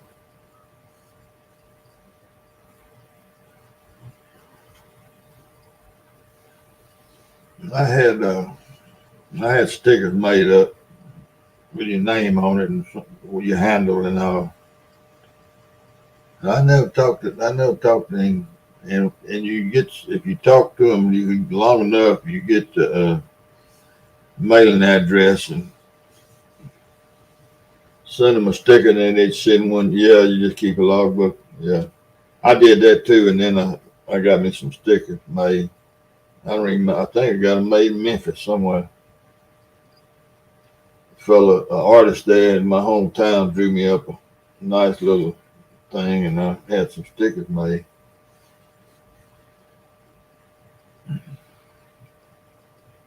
Yeah, the QSL card. Yeah, I guess that's what you call them. But then I moved, and I set all that stuff up, and this was in 77. I moved all this stuff, my towel. I brought everything, set it all up in where I moved to. And in a period of, I guess it was 2 or 3 months there, Skip got so bad I couldn't talk across the street. Skip, that's all you could do was talk Skip. That was it. It was 24 hours a day. Skip, skip, skip all day long. And I don't know. I guess it's better now. But used to, Skip just came in for maybe 15 minutes and then it was gone. And I don't know. It got so bad that you just couldn't do it. You couldn't talk. So I got out of it. But I still got all, heck, even when I moved to Greenville, I still got all my stuff. It's up in the attic.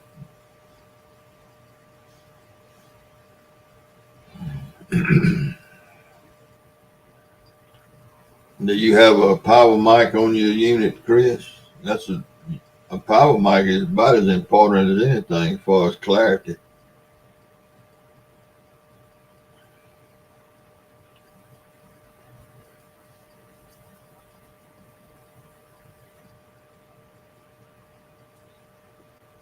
That was an old boy that I remember really well. He was in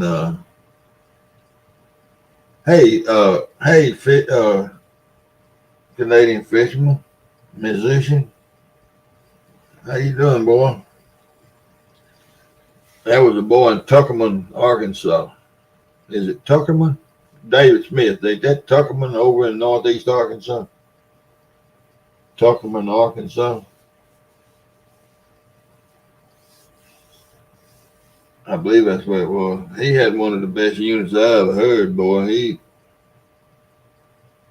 had Moonrakers and that Browning Eagle radio or mic on the radio. And if he turned, those directional antennas, they block everything from the backside. The only time you could talk to him is if he turned them around to the east or to the west. As long as he was talking north, I couldn't talk to him. I couldn't get him to hear me, even with the pumping out all them thousands of watts. But if he turned sideways just a little bit, I could get him. I talked to him quite a bit.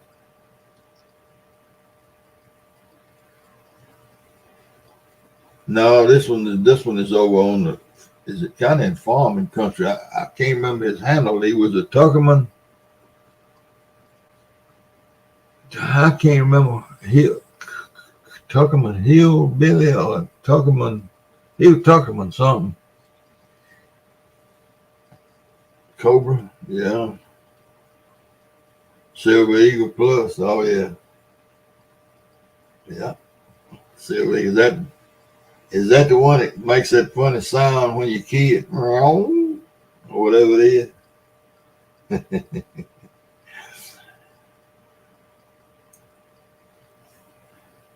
I didn't have, you could take those mics that I had and the mic I had and you key it and run it and wave it in front of the speaker and it'd make that same sound. Oh man, we used to have fun on that stuff. we had a big group that got together. Oh, it was 12 or 14 of us. Yeah. There was about 12, 14 of us in the group I was in. And then a couple of counties over, there was 15 or 20. And then north of us, it was 10 or 12. And about, I'll say 90% of us were farmers. And we get together about every month. Oh, there'd be 40, 50 people. We go to somebody's farm shop. We cook deer. We cook fish. One time they cooked chitlins. And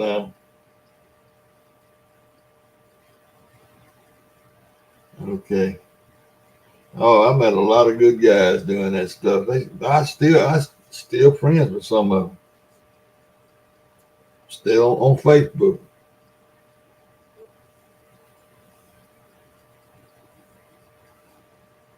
Yeah, that was a long time ago when I was done. Well, let me ask you this, Chris, and you can answer it if you want to, but don't. You got a license?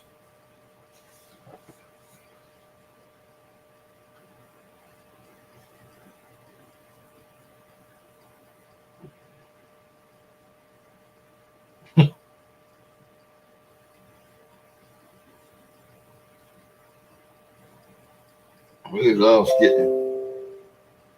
Yeah, we was all scared to death. We all had our license.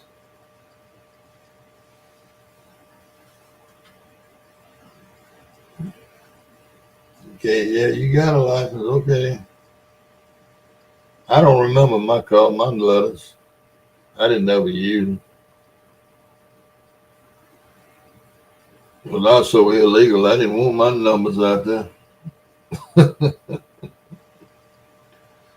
Man, my phone rang about 3 o'clock one morning. I had a phone right there in the office where I was doing the radio stuff, and I answered it. And it was my neighbor, one of my neighbors that was a couple of houses away. And she said, "You're going to have to turn that damn thing off." She said, I said, "What's wrong in there?" He said, "You don't woke everybody in the house up. The dog barking, the kids are crying." Said, "You're coming in over a stereo speaker."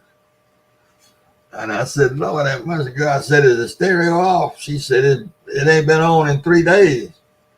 This was back in the days the stereo played the big records. And I was coming in over the stereo speakers in the house loud enough to wake them up and scare the dogs to death. And I told, "Well, I'm so sorry." And I said, "I won't do that no more." And so I turned the antenna, and the only place I really talked was to the north, because it was fields in the north of my house. So I quit talking back across town with all that stuff turned on. Yeah, I thought. And here's a funny story. There was a Chinese grocery store, big, nice Chinese grocery store in the town I lived in. And I was in the grocery store one day buying some groceries. And I heard one of my buddies talking on the intercom in that grocery store. I heard it plain as day. I knew who it was. I said, "Good gracious." So when I got to the check-in stand, and I could only hear him talking, I couldn't hear who he was talking to. And I looked outside, and he was sitting in the parking lot outside, and he had a big old whip, and he drove a Volkswagen.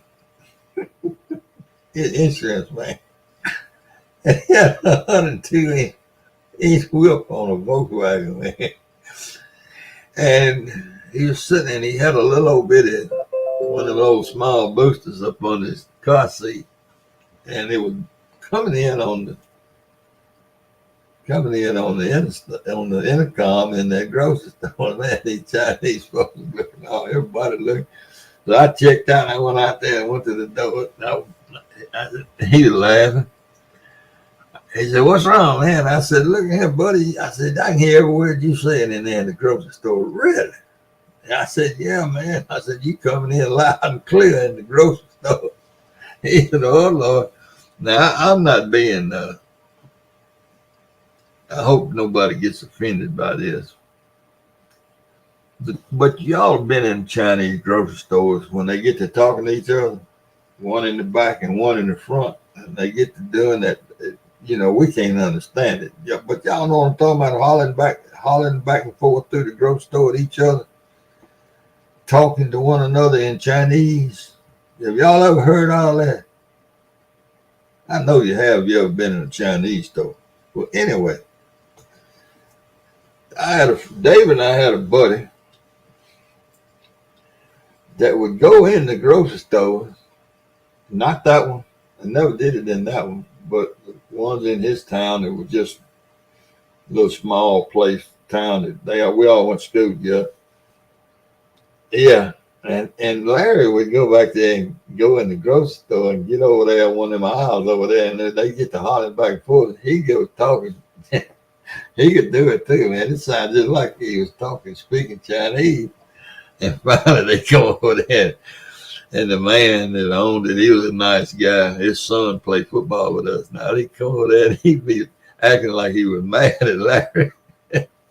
But he said, "Boy, you got to quit doing that. Sometimes you say some stuff, you do actually say some words."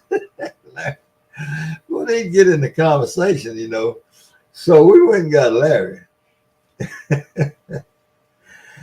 We went and got Larry and brought him up there. And I went up there in my truck, and Larry was in the car with David. David pulled up in the parking place out there in front of the grocery store. And got on that channel, same channel, and Larry would get talking in Chinese. And I went on in the grocery store, and look, man, they was on fire.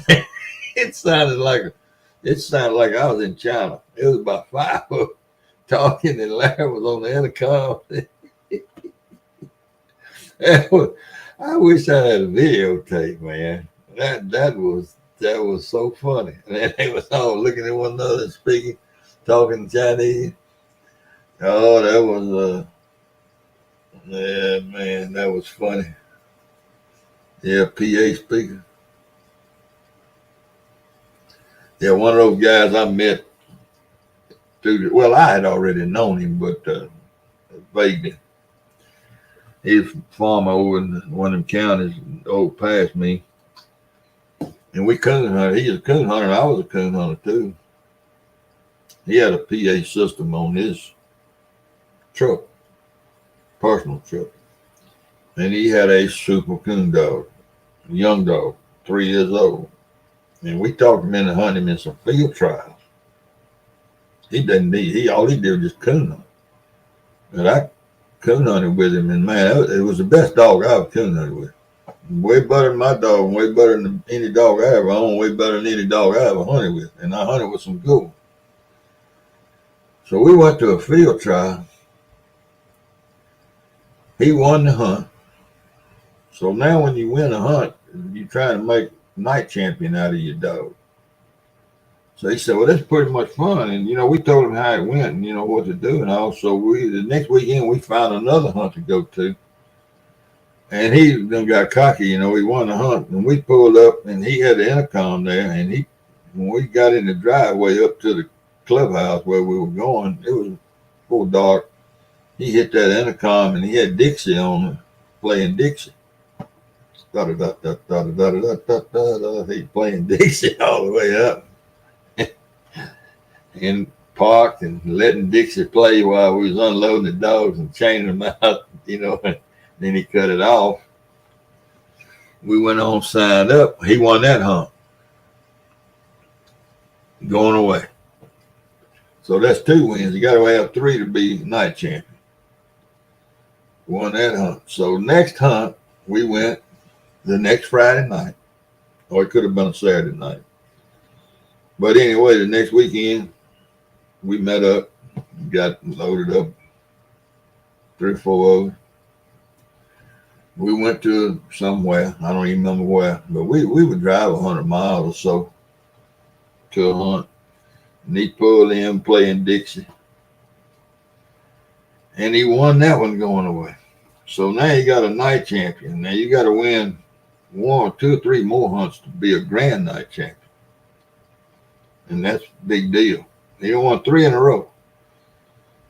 So, and this is the honest truth now. Everybody is keeping up with it. This dog's name was Bailey. That's what the dog's name was. No, there's nobody in the basement. No, but they welcome to come up here. So we go to the next hunt, and it's kind of in the middle of all these other 3 hunts that we've been to. And the grand night champions, the night champions that come to a hunt, they all hunt together. I would never hunt with a night champion. If my dog is just a registered coon dog and never won a hunt, I would never hunt with a night champion in one of these field trials. They all hunt together. And if it's 3 night champions there, they hunt together. If it's 5, they hunt 3 and 2, or 3 and 3, however they split them up. But anyway, we pulled up in that thing. When we turned into that driveway, he cut that Dixie on. We pulled up there and he's letting Dixie play. And this is honest truth. 3 men put their dog in their box and left.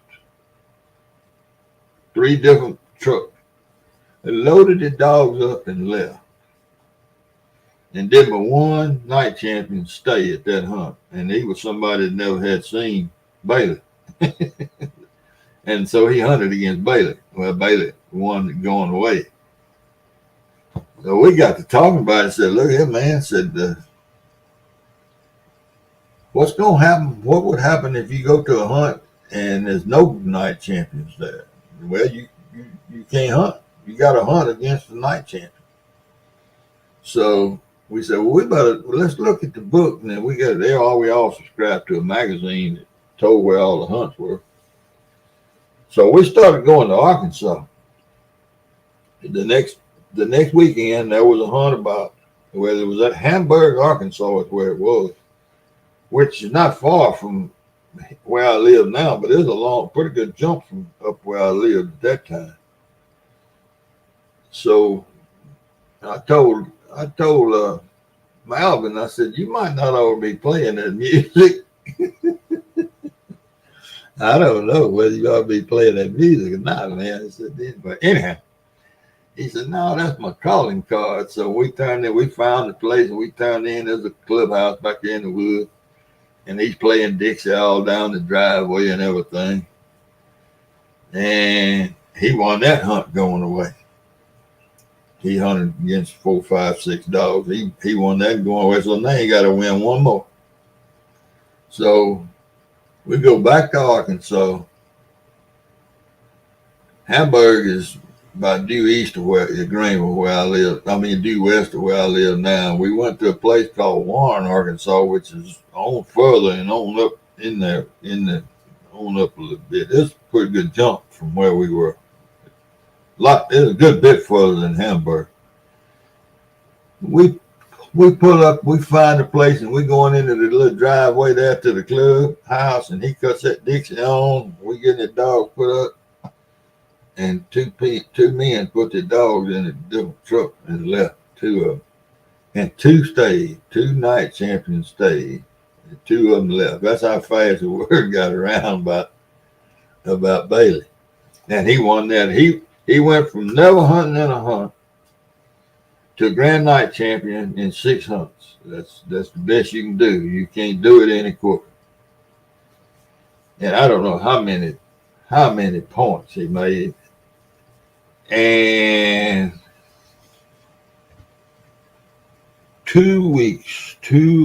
almost 2 weeks after he made grand night champion, he went out to feed the dog, and the dog was laying in the pen dead. The dog was 3.5 years old and dead. And he carried it to Clarksdale to the vet and had an autopsy run on it. And the dog drowned to death in his own saliva, some sort of way. Whatever you call that. There's a word for it. And it happens. But the dog drowned. And not in water. From his own saliva, some sort of way. All right, Eric. See you later, man. So I thought that was the weirdest thing. So in 88, I had a female, and I carried her across the country and paid a stud fee and had her bred. She had, I think it was 8 puppies. So I had all the dogs sold, except 2. I kept 2, a male and a female, my picks of the litter. And they were all sold. Now I got my old dog and I got the 2 pups. And they 3 or 4 months old. And we went to California in it's 87, I guess. And then I found my father, my biological father, in 86, 87, I can't remember. But in 88, we drove to California. My whole family, we drove out there. And my buddy that I sold one of the pups to, my hunting buddy, he asphyxiated or whatever it was. Anyway, he came over to take care of the dogs every day for me and check on them. I had them on automatic feeders and waterers, but you got to check on the dog. And he called me at my dad's house. I gave him the telephone number. He called me at my dad's house about the 3rd day I was there, and he said that the young dog's name was General. He said, I went to the pen today and General was dead. I said, what? He said, he ain't bleeding or nothing. He just laying in the pen dead. And I said, well, Mac, if you don't mind, carry him up to Dr. Sexton and get him to run an autopsy on him. And he did. Mac called me a day or so later, and that dog had the same thing. And it's just like Bailey. I never carried that dog to the woods. And he died from that stuff, whatever it is. Just drowned in his own saliva, some sort of way. I had never heard of it till then, and I hadn't heard of it since. But that's weird, man. It's happened twice in a few years. I know 2 dogs that died from it in a couple of years. Yeah, I know it. I never heard of it. I doubt any. I don't know. Have y'all ever heard such? Dan is talking about that. Do you ever heard of it, Dan? Dan?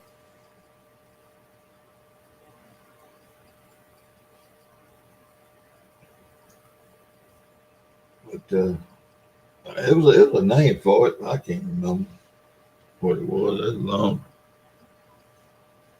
But old Bailey, he was gonna make a lot of money with that dog.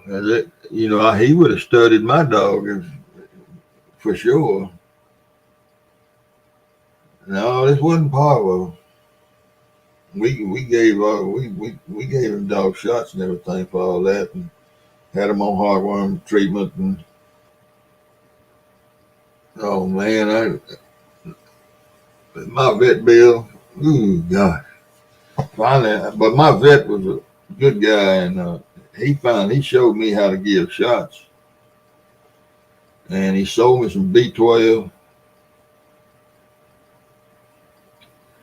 and something else. I can't remember what that other was for, but one of them you had to put in the bloodstream, like in the leg. You had to find that dust and put it in the leg, and then the B12 you just stick it in the butt. Yeah. But that helped me with my vet bill a lot by being able. I wish I could remember what that white medicine was for. It might have just been a little antibiotic. And I wouldn't give them that, but about every 6 months, I'd give them 1 cc or something like that. And B12, it's just You know, does the same thing to animals does to us. It makes it feel good. Yeah. No, man, I always on good dog food. I tell you, I love it coon hunting though. I went twice last year and can't hardly walk across the street. Now, I didn't do any walking. I sat up on the levee and listened to the dog. I'm going this one or two. I love coon hunting.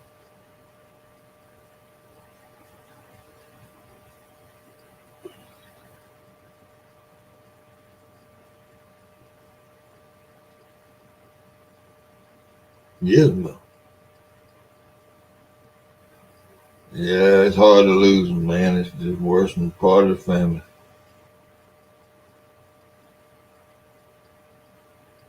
It sure is. I saw where a couple of the kids that I taught in school, they married and got 2 children. They've been married 5 or 6 years, I guess, 7 years. No, I don't believe they've been married that long. But I taught both of them.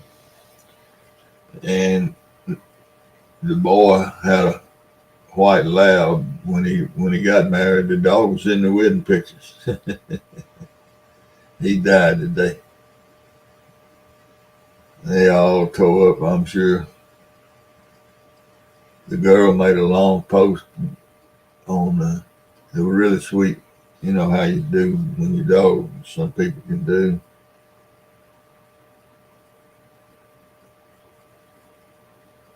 Yeah. You meet a lot of folks with a CB radio, Chris. Did you ever try to meet up with people you talk to local?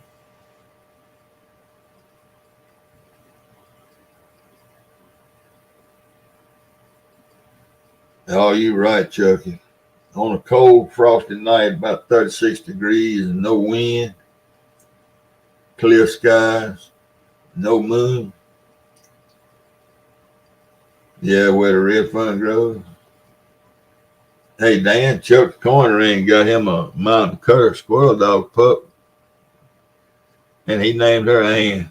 He calls her Ann, little Ann.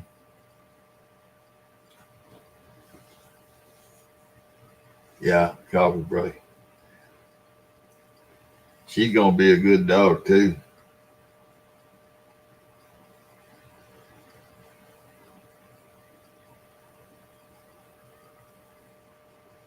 I read the book. I never seen the movie.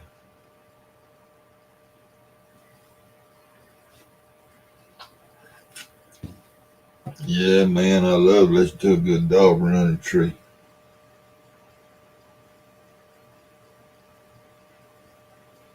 Lord have mercy, John Parker.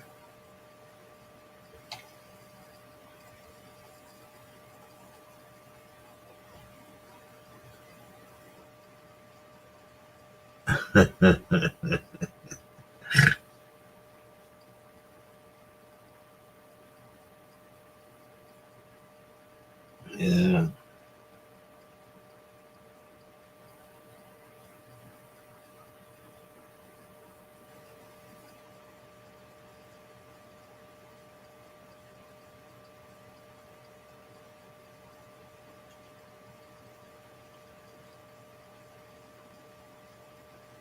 There was a couple of good books like that. The Red Fern Grows, and I can't remember the name of the other one. Where the fella trained the bird dogs. From England, or Ireland, I believe it was Ireland. Then he trained Irish Setters. Had what was the dog name? Big Red. Oh, what's the name of that book? Yeah, no, you said it. You said it, John. You ain't getting. You can't back out now.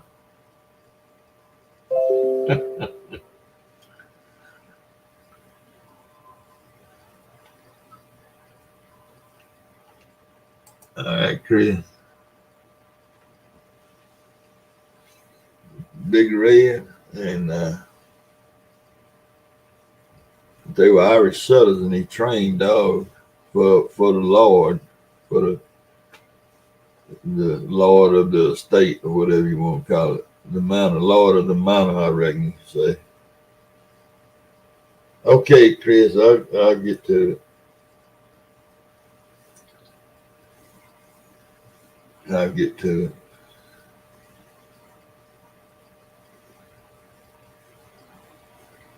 Yeah, no, yeah, Old Yeller was the first movie. That's man. I couldn't. I've seen Old Yeller one time. I watched it once, and I watched the Cowboys once. them two movies are too tough for me to watch.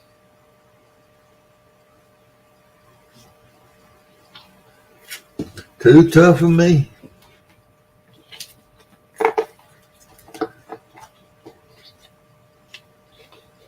Okay, 311 North in the North Illinois.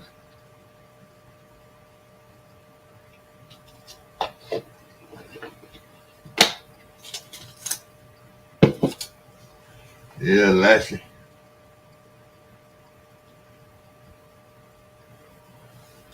I don't know. Yellow just no big old dog, that thing, wasn't he? I don't know what kind of dog it was. I was little when that movie came out. I say I was little. I don't know. Well, y'all know what year it came out? I wasn't very old. And I think went to the movies. Yeah, I went to the movies to see it. Y'all misspelling Lassie now. It's I-E, Lassie.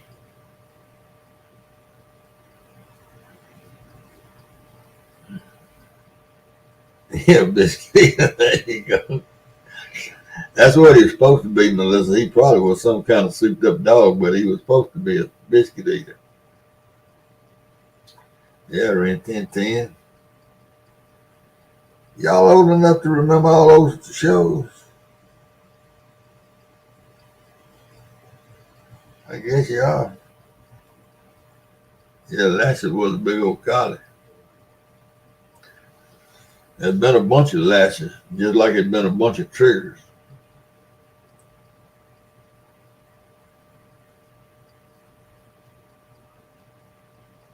Yeah.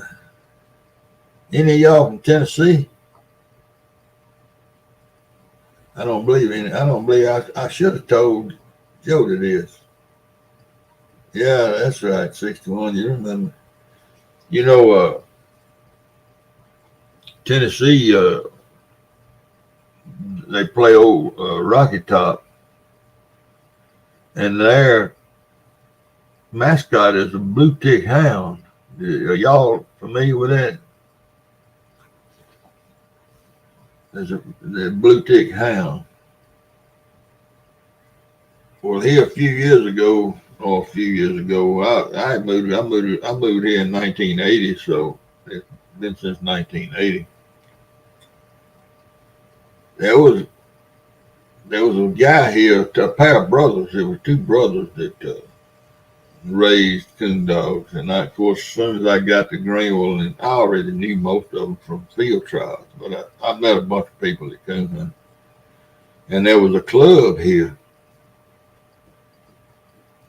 They had 600, a school section rented, and had a camp on it and all. And there was two brothers, and they raised blue ticks. Well, one of them raised blue ticks, and the other one raised, I forget the name of the big old brown dog. Looked like German Shepherds, except they were short. What's the name? I can't remember the name of them. Maybe Chucky remember. Big old dog. But anyhow, that one brother that raised blue tick sold at the University of Tennessee. What do they call it? What they call that dog? Smokey? That blue tick that the Tennessee Volunteers had? I think they call him Smokey. He sold them. They came down here and bought. He got in touch with them. They were looking for a blue tick, and they came down there and looked and bought his coon dog. I mean, the dog, he hunted with the dog. Bought it and paid pretty good money for it. He sold him that coon dog to walk out on the football game on the leash.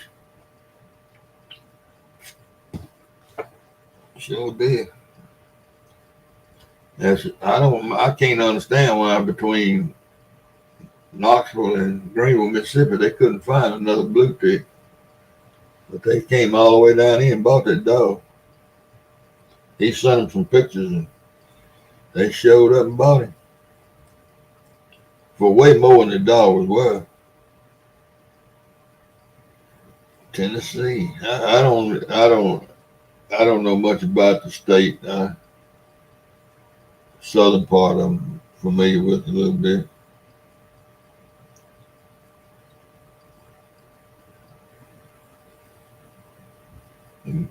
I've been to Gatlinburg once.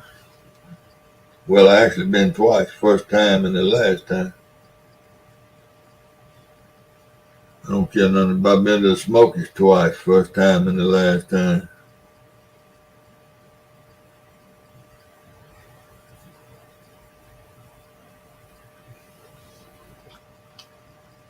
Around Manchester, I don't know where that is.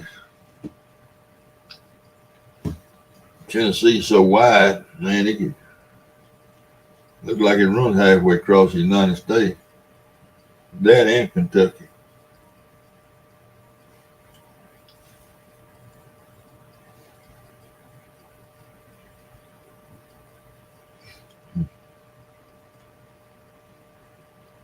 Yeah, that's, you know, in amongst all that, CBing and coon hunting, I still spent a lot of time on that Mississippi River back in those days.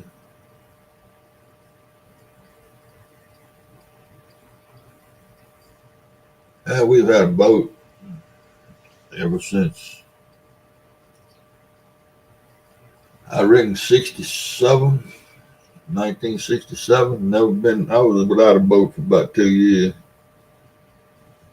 2 or 3 years, maybe 2 years. But then I fished with somebody else. But yeah, I've always chased some catfish out there. Get back on. I might do that. I can probably pick up a base unit. I don't know how much is my base unit might still work for all I know. I don't know. It's up there in the attic. My power mic's up there. Most of my linear's up there. I'd have to get an antenna and a pole.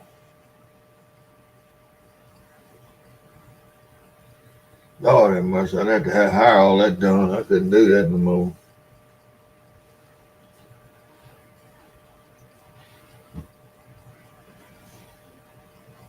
And I'd had to talk south because I live right on the edge of the south end of town. Couldn't talk back across town. Folks being shot again.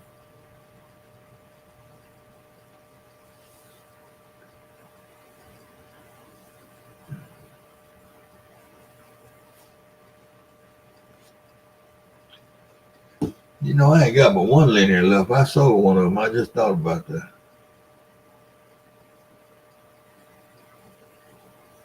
I sold it before I left Shelby. I forgot.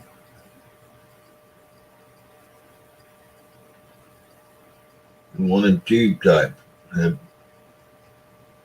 forgot how many tubes it had in it. Had to let it warm up and all that.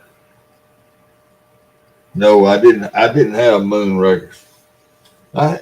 There was two hot antennas when I was, of course, Moonrakers are the best.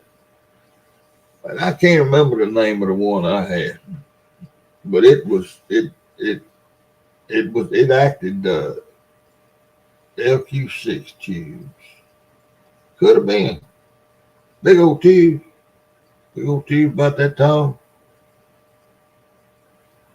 I don't. That sounds familiar. I don't know for sure. Bright orange, man. It was four of them crossed the wire together. with a little cap at the middle, in the top middle of them. It was 4 of them. Yeah, that's I mean. It was 4. But what was? I can't remember, Melissa. But it had a real good block on the backside, you know, and it was, you know, turn it with a antenna like a TV antenna in the old days. Yeah, it makes some heat. I had to run a fan, especially when I ran them both together. I had to set a fan up and keep the covers off of them and keep the fan blowing on. And I remember when I bought that fan, I went to both of the hardware stores in the little town I lived in and cut the fans on, and cut the fans on, cut the fans on. And I went to Cleveland, which was a big town, and went to checking fans. I finally found one with good metal blades on it. And I took them to the shop, to my farm, because I was trying to get one that didn't make any noise. Because, you know, that hum, that fan, that power mic pick up all that racket. Super big stick. No, that's not what I had. It wasn't a big stick. And I flew with that fan and heated them blades and twisted the blades till it would run, but it was quiet. Didn't hardly make any noise at all. And I set it on the way down on the end of the desk where it blew across both of those linears. Because the fan in them just couldn't keep them cool enough, especially the second one when I was shooting 100 watts in there. Oh, that thing. Oh, Lord. It ain't no telling what I bet I was pumping out more watts than the radio station. I bet I was.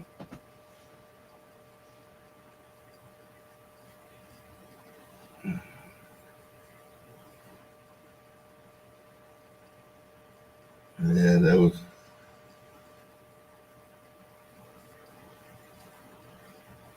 Yeah. I don't know if I ever talked to Canada. I don't remember ever talking to Canada. Talked to California a bunch. Seemed like that's where most I skip was coming from in them days, was California. Out in that direction. And then that one time I talked to Columbia, South America, I talked to that guy just like I'm sitting here talking to y'all. It was clear as bell, wasn't nobody else. We were just talking back and forth. I'm sure he was having trouble understanding me because I was having trouble understanding him. You know, but no, I didn't have any. I didn't ever do the sideband.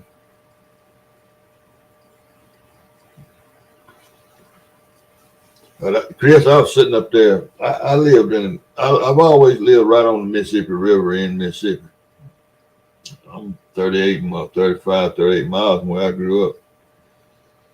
But I was sitting up there, it was 4 or 5 o'clock in the morning, one morning, and I was swinging those antennas around there wasn't nobody talking. I was just swinging them, and I was pointed out to the east. And I finally heard these two guys talking. They were real faint, but I could hear everything they said. And I could hear them just as well. And I broke in. And they said, "Go ahead, Breaker." I said, "Yeah." I said, "I'm over here on the Mississippi River. Where you guys located?" He said, "Man, don't be pulling our leg." And I said, "No." I said, "I'm on the Mississippi River. I told them what town I lived in. I said, "I can barely hear y'all, but I can hear you." And they got mad for me interrupting them and playing with them. They thought I was local, you know, around their clothes. And I finally gave one of them my telephone number. I said, now one of y'all go to a payphone and call me. And in it wasn't 4 minutes. My phone rang. I picked the phone. I said, hello. They couldn't believe it, man. They were in Waycross, Georgia. And I had heard of Waycross, Georgia, but I didn't know where it was. I mean, Georgia was far enough, but they was in Wake. That's on the East Coast. And that wasn't Skip. I mean, I guess it was Skip, but it wasn't blaring all across the country like normal Skip does. And anyway, I sent both of them. One of them gave me the address. I sent them both of them a sticker. Waycross, Georgia. And they were in cars. Both of them were in vehicles. They wasn't on the base unit. Yeah. Well, is Skip real bad now, Chris, or is it come and go? Or is it real bad all 24 hours a day? I haven't been around CB in so long.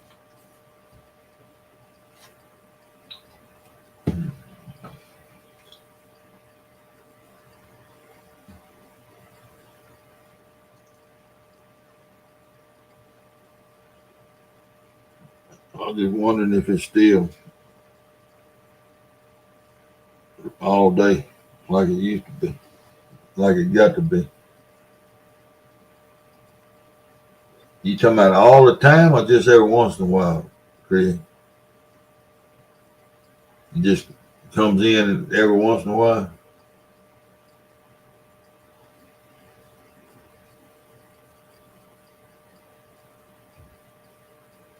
Oh, Melissa used to come in here in the middle of the day, around dinner time, was when it was the worst. Oh, on side band, they'd come in the middle of the day.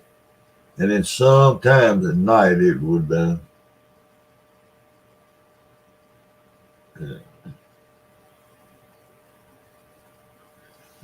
it wasn't like that when I got in it. It got that way in the late 70s. And, if I never was going to run into any of them people, I would have a hamburger or something with them somewhere in the cafe. I didn't. I got out of it.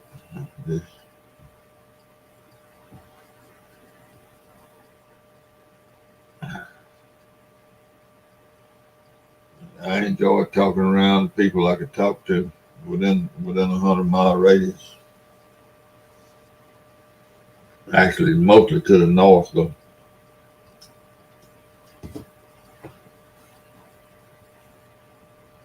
Lord have mercy. Well, the Skip has gotten worse then, or better, I guess you'd say.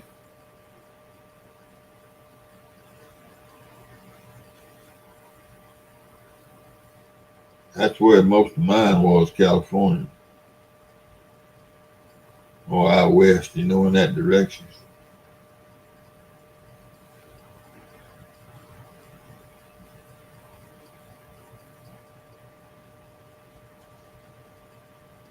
Yeah.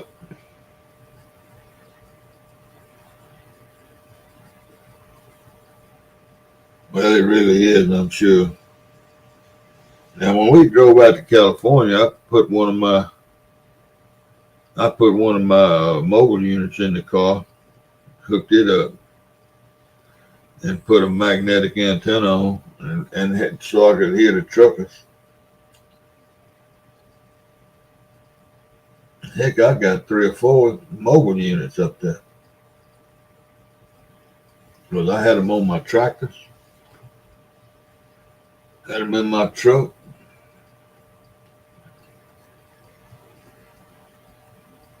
Yeah, I got several mobile units up there. I don't even remember what they were. Oh.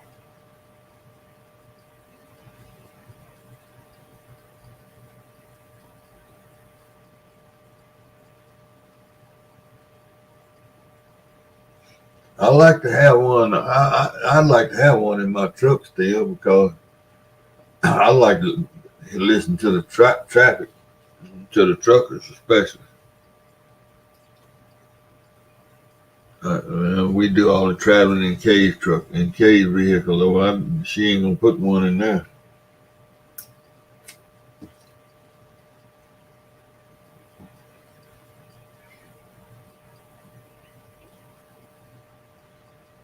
They got them on the towboats. I've talked to towboats before. And they love to carry on over in the morning when they're trying to stay awake. They'll all talk to you.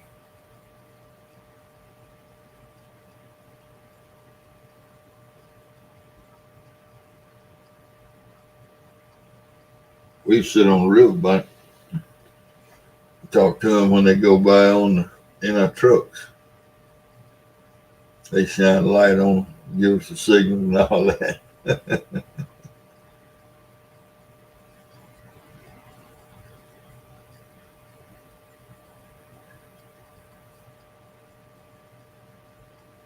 Yeah, I might have too if he ever came in this part of the country.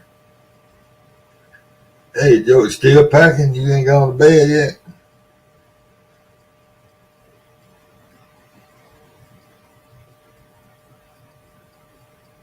Lord, it must 9 o'clock gonna come early, girl.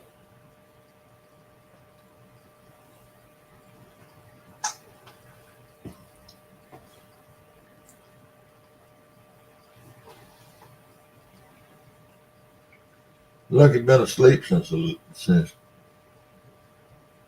10:45 this morning when he curled up on his pad out yonder. And he been asleep almost all day and he still sounds asleep. I don't know what I'm gonna do with him. Because he's gonna be running and jumping and running down the hall. Hey, Melissa, tell Hogleg I sold that camper. I'm no longer in the camper business.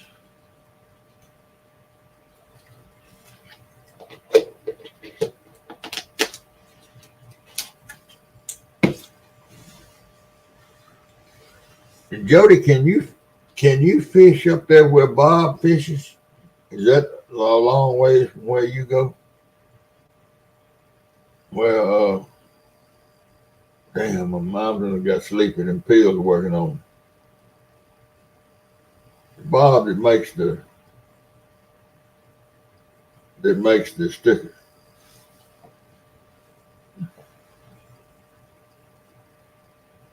How far is that from where you put in, Jody?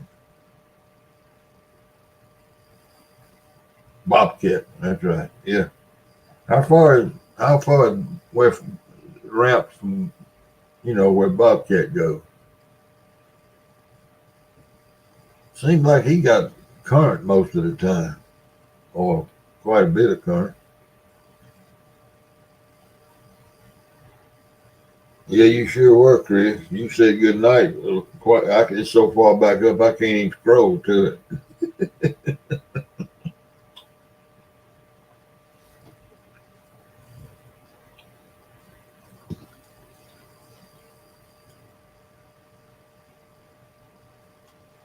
All right, Chris. I enjoyed it, man. 10-4, good buddy. All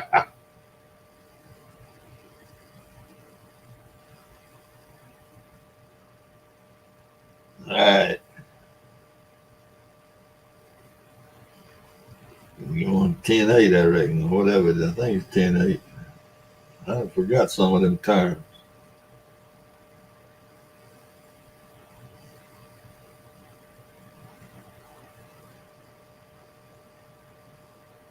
Okay, Joey.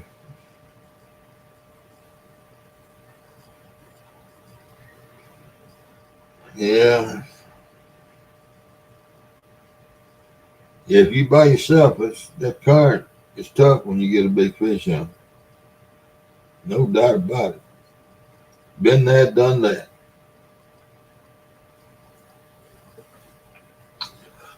And the last big fish I caught in the boat was a 60, and I caught him in February. And I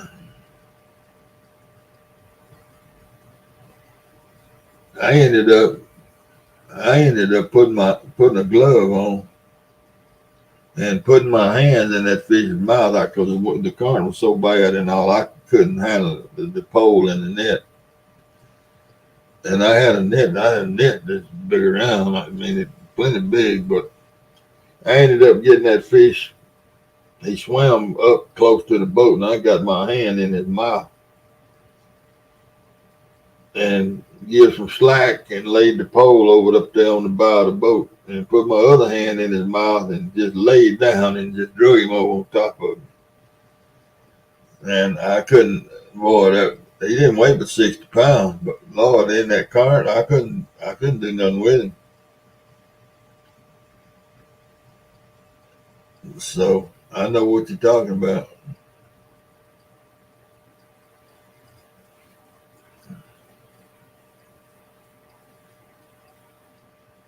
And 40s and 50s in that current are terrible.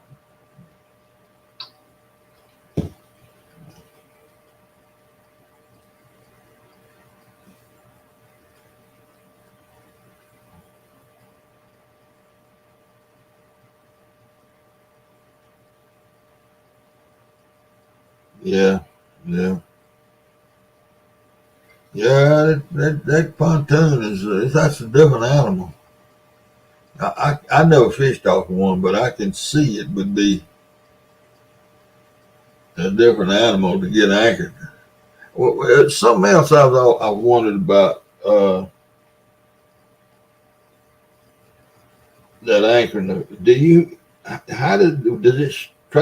anchor from the middle of the or off of a corner? In the middle? Where you tie off your rope?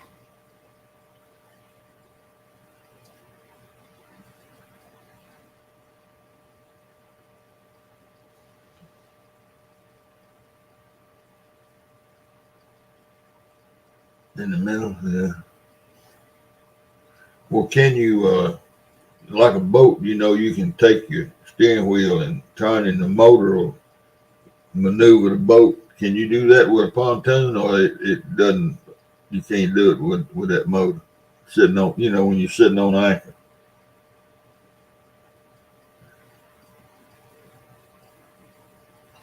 In a regular boat, you can turn that motor, and it'll move that boat over whichever way you turn the motor.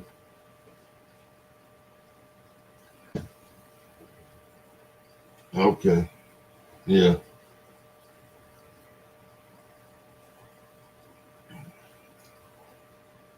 Yeah, I'll tell you, when you anchoring is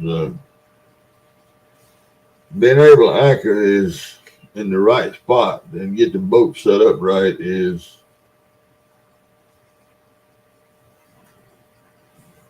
a large percentage of catching good fish. If you see them on your screen,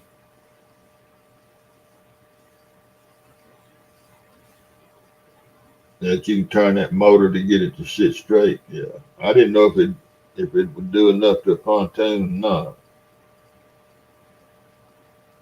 Yeah, but anchoring is throwing an anchor. That's spot lock is that's God's gift to mankind. If I was to go back out there in a boat, I'd sure want spot lock, but I didn't ever have that kind of stuff.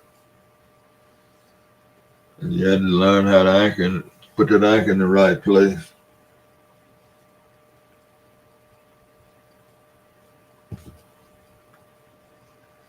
To get set up. What's up, man? All right, Melissa. It's about time for me to go too. Tell everybody I said hello, Melissa. I think I'm gonna go and shut this thing down too. Looking and woke up. He ready to go get in the bed now, I reckon. I appreciate everybody stopping by, and y'all hang on, and Hogleg will be on in a little while. Hogleg and KP. I'll see y'all later. Appreciate it. Appreciate you coming in.